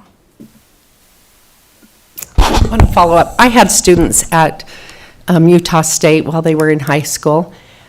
For one, it's a very, very small percentage of our students who aren't in concurrent enrollment enrolled in the schools. So if you're attending any of our in-district high schools, then you have it off if you are a concurrent enrollment student. If you choose to take classes at Utah State on campus, then you would need to be here. And that's a choice you make. That's my kids, they weren't lined up back when my kids were in school. That's a choice that very few students make. And so but I don't know what the percentage is, but I'm going to say it's a very, very small percentage of people who leave the county, book a cruise, go somewhere south. Most people in San Juan County don't have that kind of money or time off to take vacations like that. I would like to, do your constituents consistently take the whole family and go on a great big trip? What they do is they enjoy, or hopefully can enjoy, San Juan County, because they're out of school, and I hate to see them stuck in the house. And we have lots of places where there are multiple families who live together in small dwellings, and they just need an opportunity to be outside in weather that's enjoyable.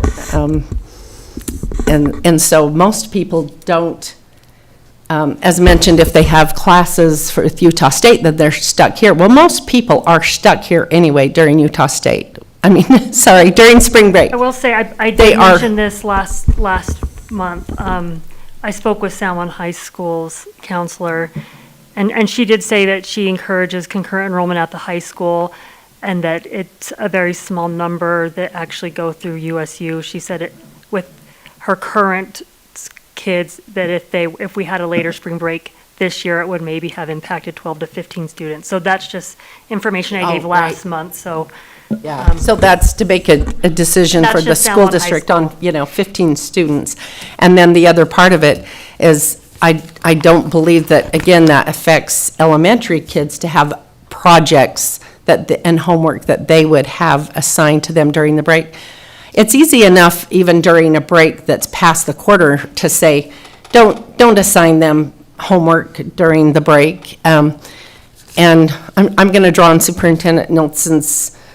past Superintendent Nilsson's knowledge on this. Just because it's in the middle of or not in the middle, but in a quarter, it would still be easy enough to say, don't assign any.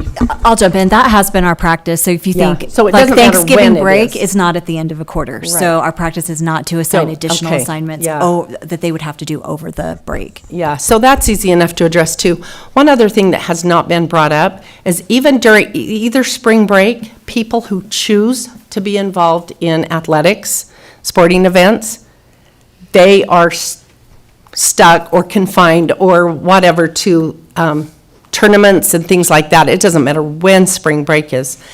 There will be people who are involved in either college classes or sporting events that have made a choice. So if their families have the luxury of being able to go on a vacation somewhere, they wouldn't be able to go on that vacation because they have sports, baseball, softball, track, you name it, whatever. They have sporting events that would be scheduled either of those times.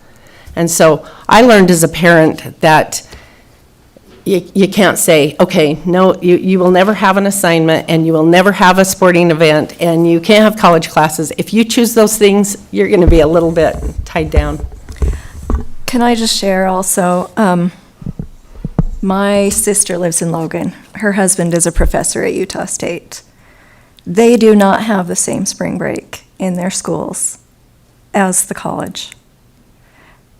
Because I was talking to her about her spring break plans, and she's like, well, they're very limited because Richie, my husband's spring break is such and such time, and my kid's spring break is such and such time. So it's not unusual to have a different spring break, and it can't, it might be nice to try something different. And if it doesn't work, then we go back to what we've been doing, but we haven't. It's been so much the same, and even the different options were very similar. So it's nice to have an actual different option, in my opinion. Okay, Nelson. In my corner of the world, we've talked about this in the past, and I think we aligned it with the same time as USU spring break. And the reason why was we had students that rode the bus to the school. We all know that they're building a new branch just a few hundred yards away from MVHS currently. So in my mind, these students are looking forward to commute to the school on the bus and walk over to the campus to take some classes.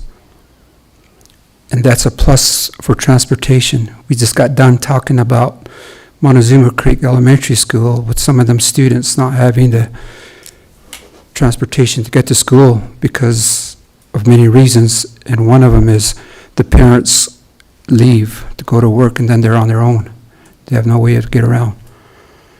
So that would be my preference. It's not going to be about the luxury of going on a big boat.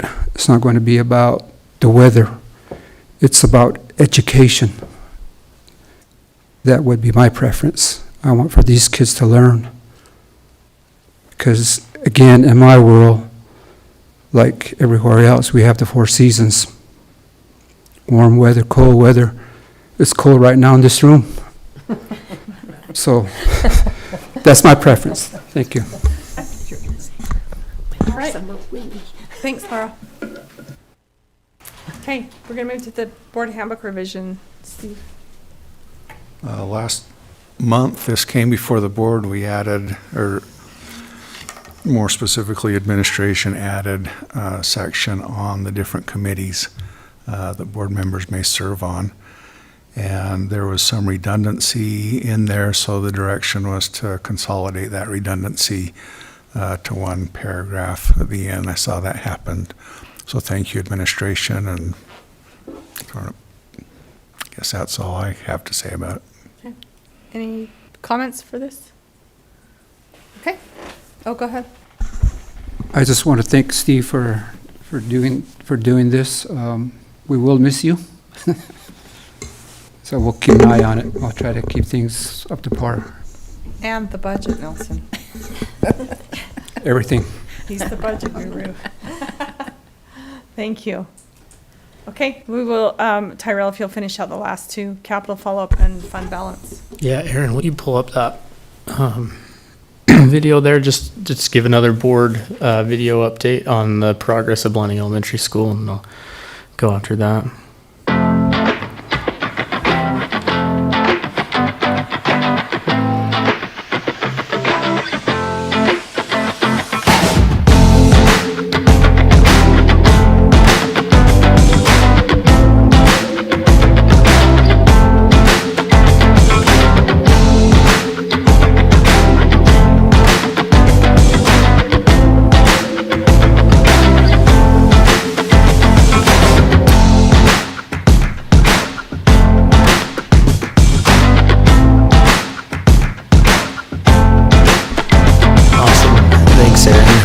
You could kind of see from the end of that video when he kind of pans out there, you can see some of the new pours where there was fresh concrete on the for the slabs. We did get pushed back a little bit on those slab pours. I think I told you a while ago that we had anticipated they'd be done before, excuse me, before the Thanksgiving break. So it did get pushed back a little bit, but they remain on schedule overall with the whole building. And so, knock on wood, that remains the same as we continue, but I'm really grateful for all of the people involved in the project. It's been, everything's gone pretty smoothly. Obviously, it's a big construction project, so we have some hiccups along the way, but we work them out. And that's just kind of a quick video just to kind of see where it's at. You could see on that video that some of the structural still has started to go up on one of the wings. And we do plan on having those slabs all completed by the end of next week. So before Christmas, we'll have all the concrete slabs poured for the building and foundation sets. So it's kind of exciting. It's been cool to see. If anyone ever wants to go and take a tour of the site, just let us know and we'll make sure we can arrange for something like that. But that's Blanding Elementary School follow up, and then this next item, I'll go ahead and just apologize in advance. So this is our fund balance review, which we've talked about for a couple of months. There's no attachment there. We don't have yet an updated, we don't have a list of items or estimated costs for different things that we might suggest using that fund balance for. The only update that I have for you on this one is we estimated 850, for the stipend bonus that was paid out in November. We came in a little less than that at 827. The other thing, just as a quick update, those numbers were pre-audited figures that I gave you a few months ago. So those have shifted just a little bit, and the amount is very close to the same, but that unassigned fund balance is a little bit less than what I had shown a couple of months ago. So but overall, there's still that $8 million that we'll bring back in future meetings to just determine, what we want to do as a school district, as a school board, how we'd like to approach that fund balance. And as you kind of saw from the audit report earlier, like we remain in a really healthy place financially. And we have a never-ending list of needs, as we've also seen. So addressing those. And then, I've had some individual conversation with some of you about, as we look at these items, and I think we mentioned, I don't remember when it was. I'm sorry I missed last month, that I'm all messed up with my timing, but we had mentioned, some of those items that we might look at are safety related. And we know there's a safety grant that's coming out. So with these items that we've kind of touched on and talked about briefly, we know there are some grant opportunities out there that we will definitely explore, those different funding options before we look at expending fund balance and district dollars. If there's an opportunity for us to utilize those outside funds to complete some of these projects, whether it's safety related.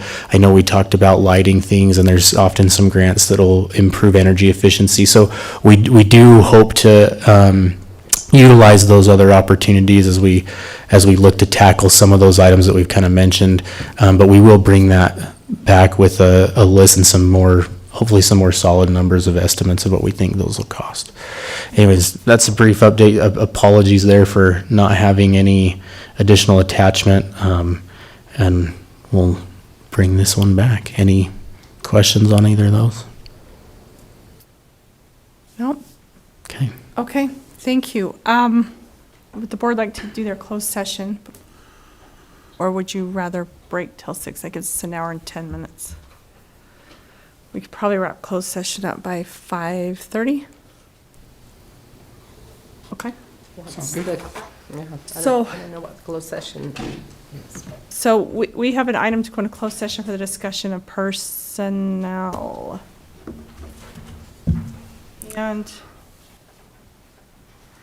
And purchase, exchange, and lease of real property. So let's do personnel first, because we do need a couple of our staff in there. And so, okay, go ahead. I move that we go into closed session for the discussion of personnel. Okay, motion by Steve, do I have a second? Second. Okay, Nan, will you start the roll call? Nan Barton, yes. Colleen Banali, yes. Steve Black, yes. Lori Mon, yes? Nelson Yellman, yes. Mary Shumway, yes. Okay. All right, so we will take our 2 new board members in with us for closed session. They I reached can. out to the attorney. Yes, that has been approved, They so. just can't vote. Yeah, you just can't. Yeah, turn it to you. Okay.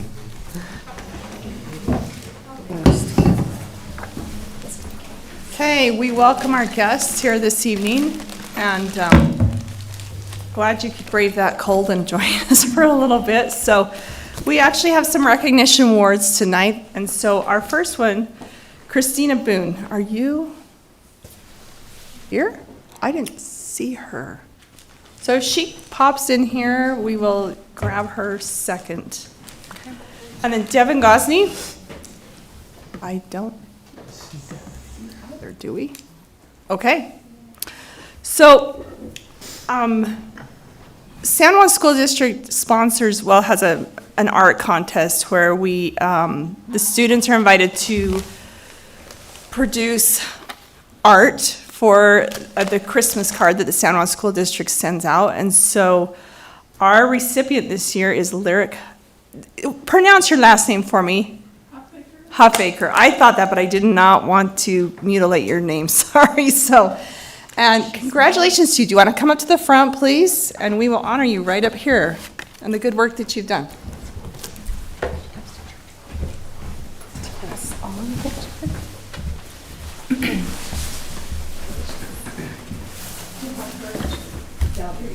Okay. All right, Lyric is our artist, and the 3D artwork featured on the card was created by her, and she's a freshman at San Juan High School. and she's involved in 7 clubs. Good job, you. Her favorite subject is art, and she runs a local part-time sweets bakery business called Sweet Sensations in her free time. She has baked in a community holiday event since she was 12 years old, and her favorite things to bake are apple pie bars and Grandma Carrie's chocolate chip cookies. I bet you don't share the recipe, do you? Grandmas are finicky about the recipes. So, Lyric loves participating in art competition and has participated in Edge of the Cedars art contest, the Blacklight art contest at ARL, Halloween costume contest at ARL, and the Still Days art contest in American Fork. She also plays the flute and has just started learning to play the guitar. She loves playing card game Magic: The Gathering. Her goals after high school are to attend Snow College and earn a double major in business and art. She's loved art since she was young, and this particular piece was inspired by TikToks she has seen and loved the idea of layers and dimensions it created. She titled it Over the River and Through the Woods. Congratulations, Lyric.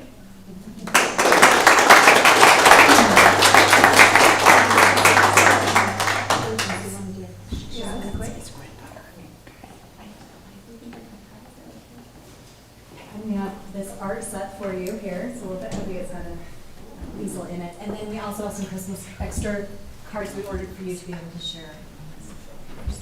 Thank you so much. Thank you. What an honor. Who's ready to share first? Father of Lyric, would you like to come and grab her art set? Thank you. And Josh, Dad. What am I doing? Grab her art set, which is her gift. So. Thank you. Oh, yes, sure. Absolutely. You guys can have a picture together. Oh, have a picture. Together. Turn them all around. And I'll send these all to Lyric so she can have them with us forever. Perfect. Beautiful. Good job. Thank you. Lyric, I'll text you. So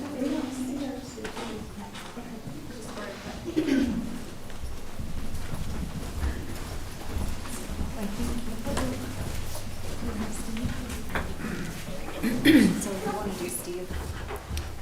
Sure. Jump right into our board recognition. Okay. So I'll let you take the lead. All right, we are going to jump into our board recognition. We have 3 board members this will be their last board meeting, so we want to thank them for their service. We have a plaque. If they want to come on up, we'll start with Steve.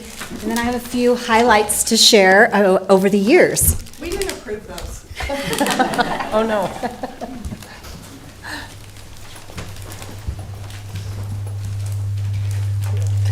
This way.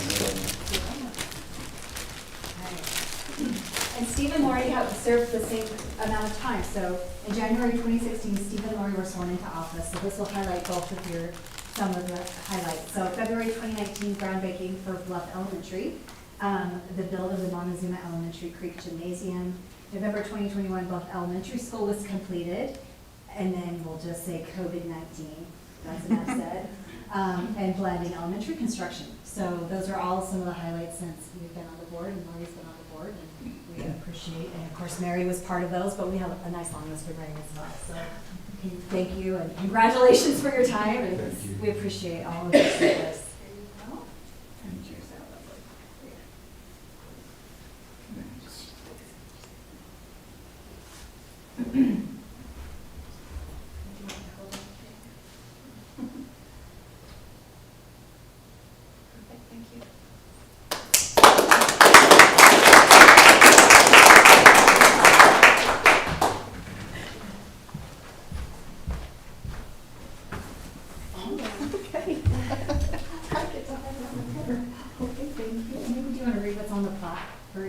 Sure. San Juan School District, presented to Lori Ma with sincere gratitude for outstanding service on the San Juan School District Board of Education, board member since 2016 to 2024.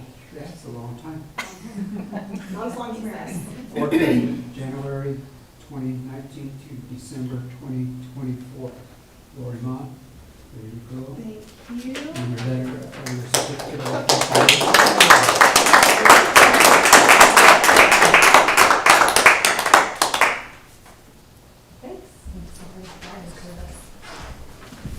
All right, Mary, come on up. quite a list here. It was, had to be narrowed down a little bit, so we'll see. So we're calling these the key events 2000 to 2024. I'm sure we'll miss some things, you could fill us in on some of those, but in November 2000, Mary Shumway was elected, and out of respect for the passing of her predecessor, Preston Nielsen, will not be seated until December. December 2000, Mary Shumway was sworn in by Kent D. Tibbetts, the business administrator. August 2001, students from SJSD received 301, which was later increased to 400 in December 2001, tickets to attend their 2002 Winter Olympics. November 2001, Mary moved to set aside $150,000 from the building fund as seed money for a new elementary school in Bluff. March 2002, Dr. Doug Wright appointed by the board to be superintendent, replacing Dr. Gary Cameron. In April 2002, district enters into agreement with City of London to contribute to and allow usage of the new baseball complex being constructed by the city. In January 2003, Mary was seated as board president. In January 2009, SJSD board approves agreement with MHCN to begin design with new elementary school at Monument Valley. The name recommended is Sabena Sky Elementary. It is a Navajo word which is used by the Navajo people living in and around Monument Valley. The word is translated as whiteness narrowed within the rocks. In September 2011, Sabena Sky Elementary School had their grand opening. In August 2012, Monticello Elementary design was approved.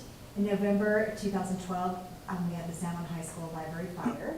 In December 2013, the CO2 leak at Montezuma Creek Elementary. In 2014, Monticello Elementary was completed. And then on to Bluff Elementary, as we've already mentioned, the Montezuma Elementary Gymnasium, and then, of course, our new Blanding Elementary School. So I'm sure there's many other things that you have involved in as a board member, but we appreciate your service, and it is a long time service, and thank you for all that you've given to San Juan School District, and will continue to give by the decisions that you've made over the years. Thank you. Representative Mary for board member since 2000 to 2024, so, yeah. It's been a while. Longer than some of my kids' lifetimes, that's, yeah. Board president, January 2003 to December 2008, and board vice president, January 2017 to December 2020, so. Yeah.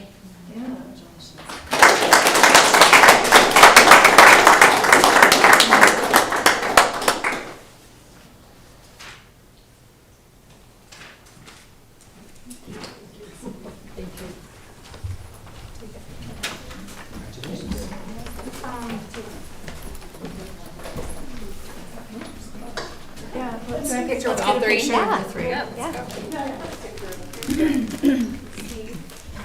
Oh, you know how well I love pictures.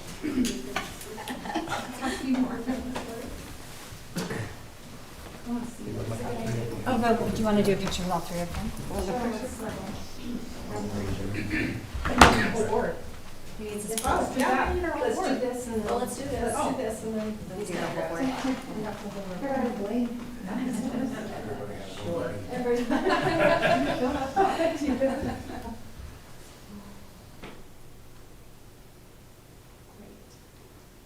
Board, okay, and then, yeah, everybody else.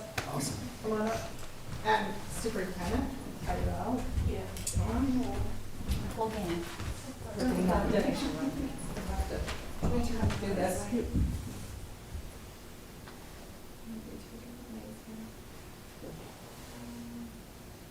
Perfect.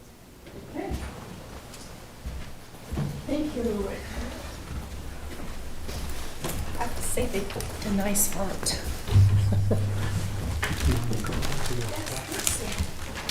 We picked up a nice cake for you guys, so Oh, thank you.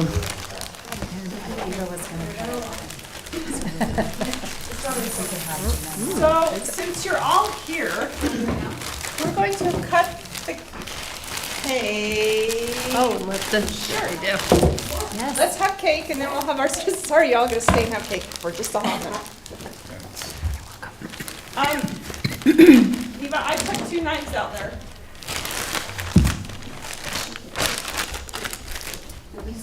Nelson, we didn't get one. Okay. I'm patient.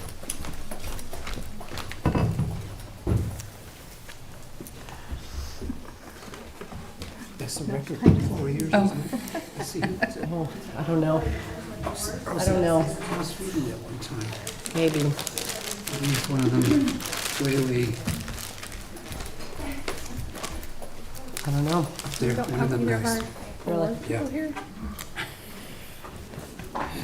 I like forever one. That's what I was, forever. Yeah.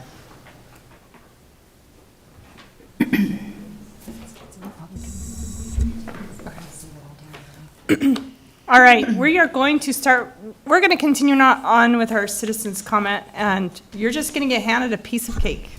How does that sound? So, all right, Rich.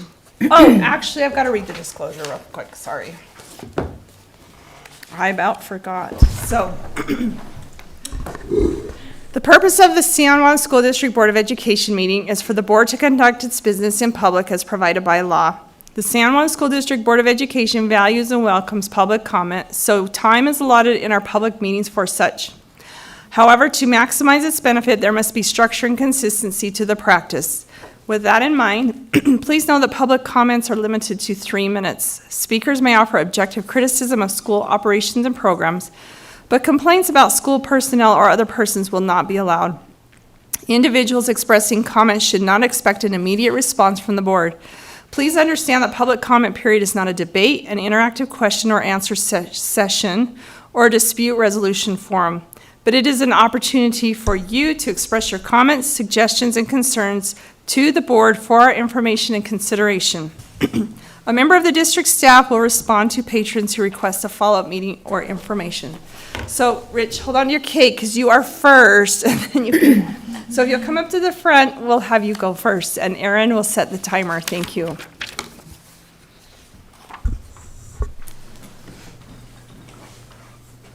Greetings, everyone. I'm Rich Monson, past president of the San Juan Education Association, current teacher at ARL, and member of the SJSD Association. I'm here tonight to talk a minute about the Utah Fits All, but first I wanted to express my appreciation to you board members that are moving on to greener pastures, hopefully, right? Thank you for your work. We know that the decisions that are made here are not always easy and don't always make everybody happy. So thank you for all you've done over the past years. We appreciate that. To this next item, or the main item that I wanted to talk about, and I don't fully understand everything with it, but I know that this is a decision that you're going to be making about voting to become a vendor for this program. As we do this, we have to look at a lot of things, and that's my ask of you tonight, is that you make sure that you take the time needed to see if this is the best fit for our district. I'm sure you've had some conversations with others, but there's a lot of things at stake if this happens, and your jobs are to look out for public education for our district. And so things that we have to look at, how will this impact our schools? How will it impact those that take advantage of this? And I know this is not anything that we have to particularly go out and we're financially obligated, but I know that the monies that go to this would tie into the WPUs and things for kids that attend our public schools. I also know that one of the things that will be impacted will be the CTE programs. And for many kids in this district, that is the lifeblood. And we've seen things happen over the years where funding, federal funding, different things have changed that. I know that our school, my school in particular, has a possibility of, if this voucher program is voted in, of losing a teacher and losing the ability to have options for our students at our school. And this is something that's critical for our school so that the kids can make choices about the classes that they take and have opportunities to have some opportunities to get in and explore some other fields. I know that I have my own children. I have two of them that have taken advantage of things through the CTE programs. I have one son that's an electrician, and I know that he had some opportunities in high school to get some experience with things. Is that it? Thank you. Thank you. Okay, David Hopkins.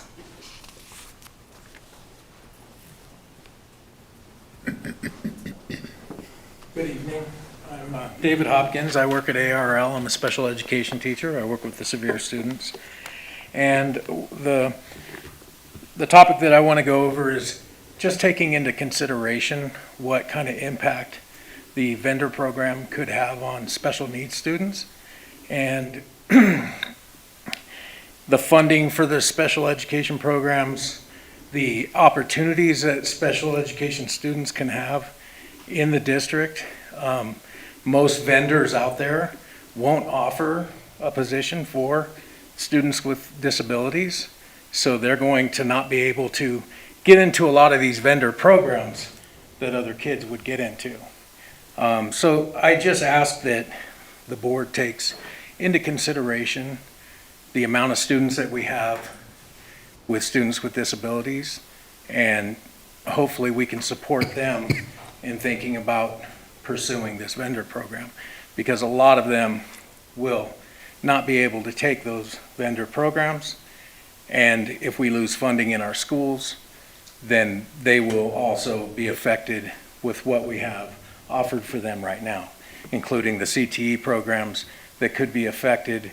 They won't have those CTE programs to be able to take, so then they won't be able to get into the vendor programs either, because most private schools and vendors are not required by the federal law to offer those services.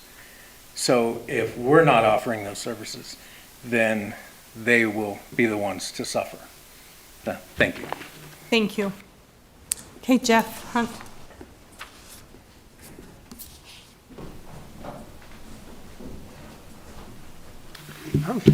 Hello, board members. How are you? First of all, I'd like to thank all the board members. I know, Mary and Lori, I've known you guys for a long time, and it's a thankless task. And Steve, I didn't get to know you well, but good luck in your future endeavors, and all the other board members and ones that are staying and the ones that are coming in. We appreciate your service. We really do. I would like to get up and encourage, after talking to staff and administrators at our school, I'm the counselor at Monticello High School, we would like to encourage the board to, at this time at least, to vote no on the Utah Fits All Scholarship program to be a vendor. The reasons why would be the possible reduction in staff and programs. Monticello and our communities are small, and we can't afford the reduction in any more staff or programs at our schools. We really feel that every single time we see a program go, it breaks my heart as a counselor, because I have to tell students that, hey, we don't have that particular program anymore, and we need to look elsewhere. Also, if we have to reduce staff because of this, that these are pillars of our community.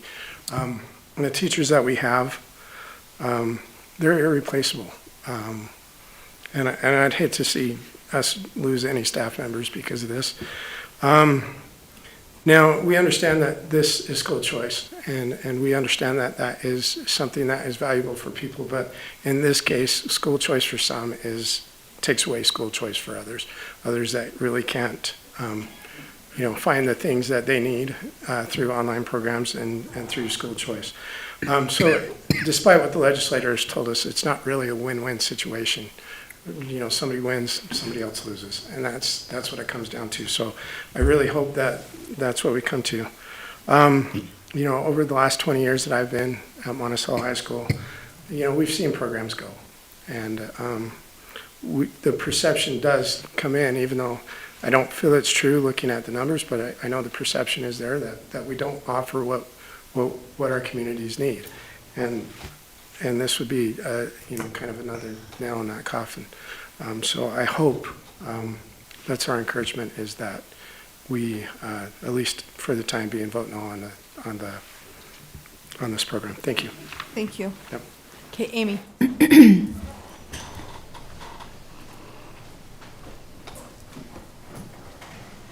use my notes, but we all saw me, freelance earlier, so. My name is Amy Lyman, and I am the president of the San Juan Education Association. I am here as a parent, a community member, a teacher, and association president to advocate for our children's education. In your October board meeting, one of the board members made a comment that really concerned me. She said, "It is not our job as elected school board members to protect the institution of public education." I'd like to begin by acknowledging the essential role each of you plays in shaping the future of our community. Your mission, as is outlined in the San Juan School District's policies, is not to just oversee the administration of our schools, but to protect and advocate for public education. This is a critical responsibility that impacts the lives of every student and family in our district. Public education is the foundation of our democracy and the gateway to the opportunity for all children, regardless of their background or circumstances. It is through your leadership that we ensure every student has access to safe, equitable, and high-quality learning environments. Your policy directives clearly emphasize your duty to uphold the integrity of our schools, support our educators, and champion the needs of our students. This means addressing challenges head-on, whether it's advocating for sufficient funding, ensuring culturally relevant curricula, or fostering policies that respect and celebrate the diversity of our community. I urge you to remain steadfast in fulfilling this mission. Protect public education from policies or initiatives that might undermine its inclusivity or effectiveness. Advocate for programs that nurture not just academic success, but also the emotional and social well-being of our students. In the October board meeting, you guys discussed an initiative where our school district would become a voucher vendor or provider, I believe is what you called it. As we consider the opportunity of becoming a voucher vendor, it's essential to weigh both the benefits and potential challenges. By allowing students with vouchers to attend a class or two in our district, we may open the door for additional revenue streams that can be reinvested into our programs.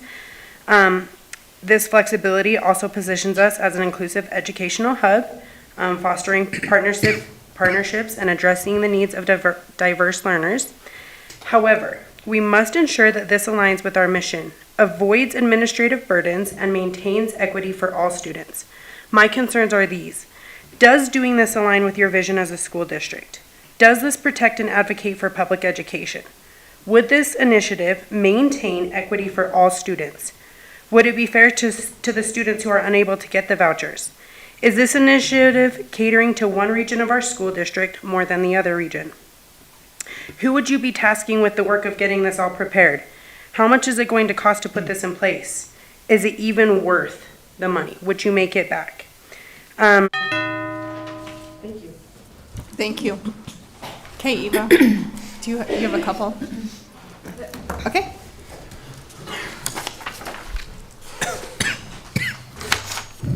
Okay, the first comment is from Sherry Pugh. She is a secretary at Blanding Elementary School.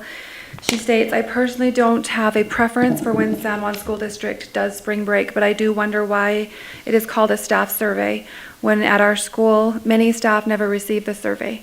At Blanding Elementary, it sounds like only teachers and administrators were asked to respond to the survey. I personally asked several support staff who never received the survey, and there is concern about why a decision like this is being made without input from all staff at the schools. My biggest concern isn't the outcome of when spring break is, but that in future surveys, input from support staff should be involved before decisions are made. Thank you, Sherry Pugh. Sherry A. Pugh, because we have two. And the second comment is from Trent Herring. He states, "Dear Lori Mon and Mary Shumway, I want to take this moment to express my heartfelt gratitude for the years of service you have both dedicated to the San Juan School District. Your unwavering commitment and the countless hours you've invested in our schools, students, and community have left an enduring mark on the district. Through all the ups and downs you have encountered over the years, your leadership and dedication have helped the San Juan School District not only persevere but thrive. Your efforts have not gone unnoticed. You have played a vital role in shaping the district into what it is today, and for that I am deeply grateful. Mary, as you move on to your next adventure, I wish you all the best. You have undoubtedly earned a chance to explore new opportunities and enjoy the fruits of your hard work and dedication. Thank you for your steadfast service and the positive impact you have made on so many lives. Lori, I am excited about the opportunity to work more closely with you as you take on the role of San Juan County Commissioner. I have no doubt that your passion for our community and your steadfast work ethic will continue to bring great things to San Juan County. We are fortunate to have you serving in this new capacity, and I look forward to seeing the positive changes you will help bring about. Thank you both once again for your remarkable service to the San Juan School District and our community. Your contributions will continue to resonate for years to come. Sincerely, Trent Herring. Thank you.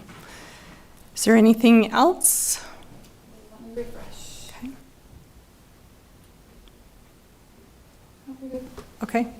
And our two recipients did not come, or they're not virtual, correct? Okay.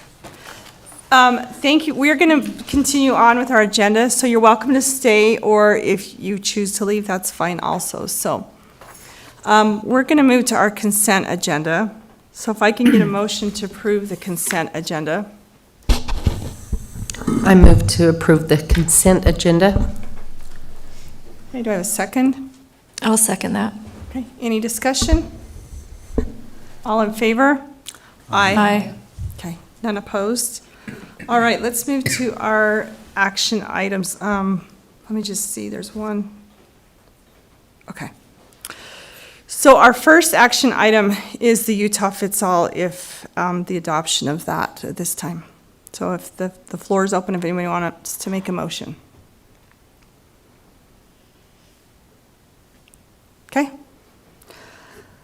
We will move to our policy 5260, which is our instructional programs, adult education. So if I can get a motion to approve that, or if we can get a motion for this. It was a second viewing, right? Pardon me? It was a second viewing. Yes. I move to approve the updated policy 5260, instructional programs and adult education. Okay, do I have a second? I'll second the motion. Okay, any discussion? All in favor? Aye. Okay, policy 2215, which is our board member conflict of interest policy. I'll make a motion to approve policy 2215, Board of Education member of conflict interest. Board member conflict of interest. Okay, do I have a second? Second the motion. Second. Any comments? Okay, all in favor? Aye. And then the 2025-26 school calendar adoption. And we had two options. So you'd have to specify which one you are Okay, making the motion. I'll make a motion to adopt, for the reason that if you combine the two calendars, we would be adopting the calendar that more people voted for overall than the other one, is option 2. So do I have a second? I'll second that. Okay, any discussion? All in favor? Aye. Aye. Any opposed? Aye. Okay. Oh, sorry, did you say aye? Nay. Okay. Or nay, sorry. Nay. Did you get that one, Eva? Okay. All right, the board handbook revision, do we have a motion to approve that? I move that we approve the board handbook revision. Okay, do I have a second? Or yeah, do I have a second? I'll second. Okay, discussion? Yes.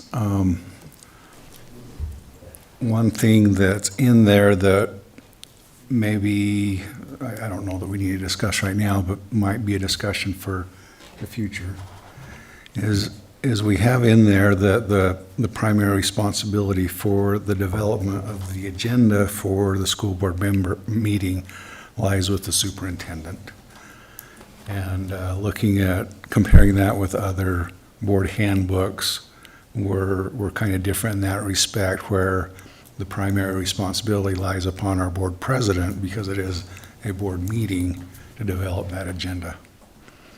So I throw that out as something that may be considered. Okay. So, new board, I guess if you want, you can tackle that wording if you Yeah. prefer, so. Okay, Anything else? All in favor? Aye. None opposed? All right. And we didn't have anything on fund balance, so, okay, then we'll move to our information items. So next month's board meeting will also be our Impact Aid hearing, and it will be January 22nd, and it will be at Monument Valley High School and will be broadcast virtually. Our holiday break begins December 23rd and goes through January 1st. January 2nd will be a teacher work day and no school for students. The USBA conference is January 9th through 11th, and then Martin Luther King Day will be January 20th. Thank you. Can I ask a Ryan, question before we're done? would you grab Ron and tell him we have one more item? Thanks. Yeah, we didn't go into close. We do have one more we've got to go And into. can I ask a question? And this is for future, because this year's done and it'll happen again. But in an email that we received as board members, it mentioned that, Superintendent, that you and Lori and Tyrell attended the SJSD legislative luncheon with Senator Hinkins and Christine Watkins. And Christine Watkins. And in the past, all board members have been invited to, did that change? Or did board members just, I mean, why, like, I'm not going to attend it again, but I think it's beneficial. We don't have a single board member that attended it this year who's going to be a board member. And so was there a reason why the rest of the board members were not notified of that opportunity to meet with the elected officials? I know on the agenda, when I got there, it said it did specify board presidents, it didn't specify, so I don't know, I didn't see the invitation personally, but it did say board So presidents. you didn't get an invitation, you just got it? So we're Yeah. all board members still? I don't know, because we So the weren't. SJSD luncheon typically over Invited? time, and I mean, maybe I'm wrong, but it has always been an invite for the business administrator, the superintendent, and the board president from each of those 4 members of the reset. I'm Okay, happy it to may bring have that. changed. I'm happy to bring that back to the SJSD and have a conversation about that. But that's Yeah, the for- invitation. for That's what's many- been decided for, Okay. Yeah. as long as I know. Because we used to, Lori and I attended that years ago, and neither one of us were the board president. And we're encouraged by USBA and to make contact and get to have those personal relationships with the other elected officials in the state so that we can, have that relationship to help lobby for our school district. So anyway, just an encouragement to include all board members and an opportunity to attend things like that in the future. I'll take that back to the Okay. SJSD board. Thank you. All right, we do have one last closed session item that we need to go into, and it is purchase, exchange, or lease of real property, correct, Tyrell? All right, so it looks like there was some information that came to light with regards to this. So I need a motion to go into closed session for the real property. Motion to go into closed session for purchase, exchange, or lease of real property. Okay, do I have a second? I'll second. Hey, roll call, Mary, do you want to start? Mary Shumway, yes. Nelson Yellowman, yes. Lori Mon, yes? Steve Black, yes. Chloe Benally, yes. Nan Barton, yes. Okay, thank you. So Lucille and Ron.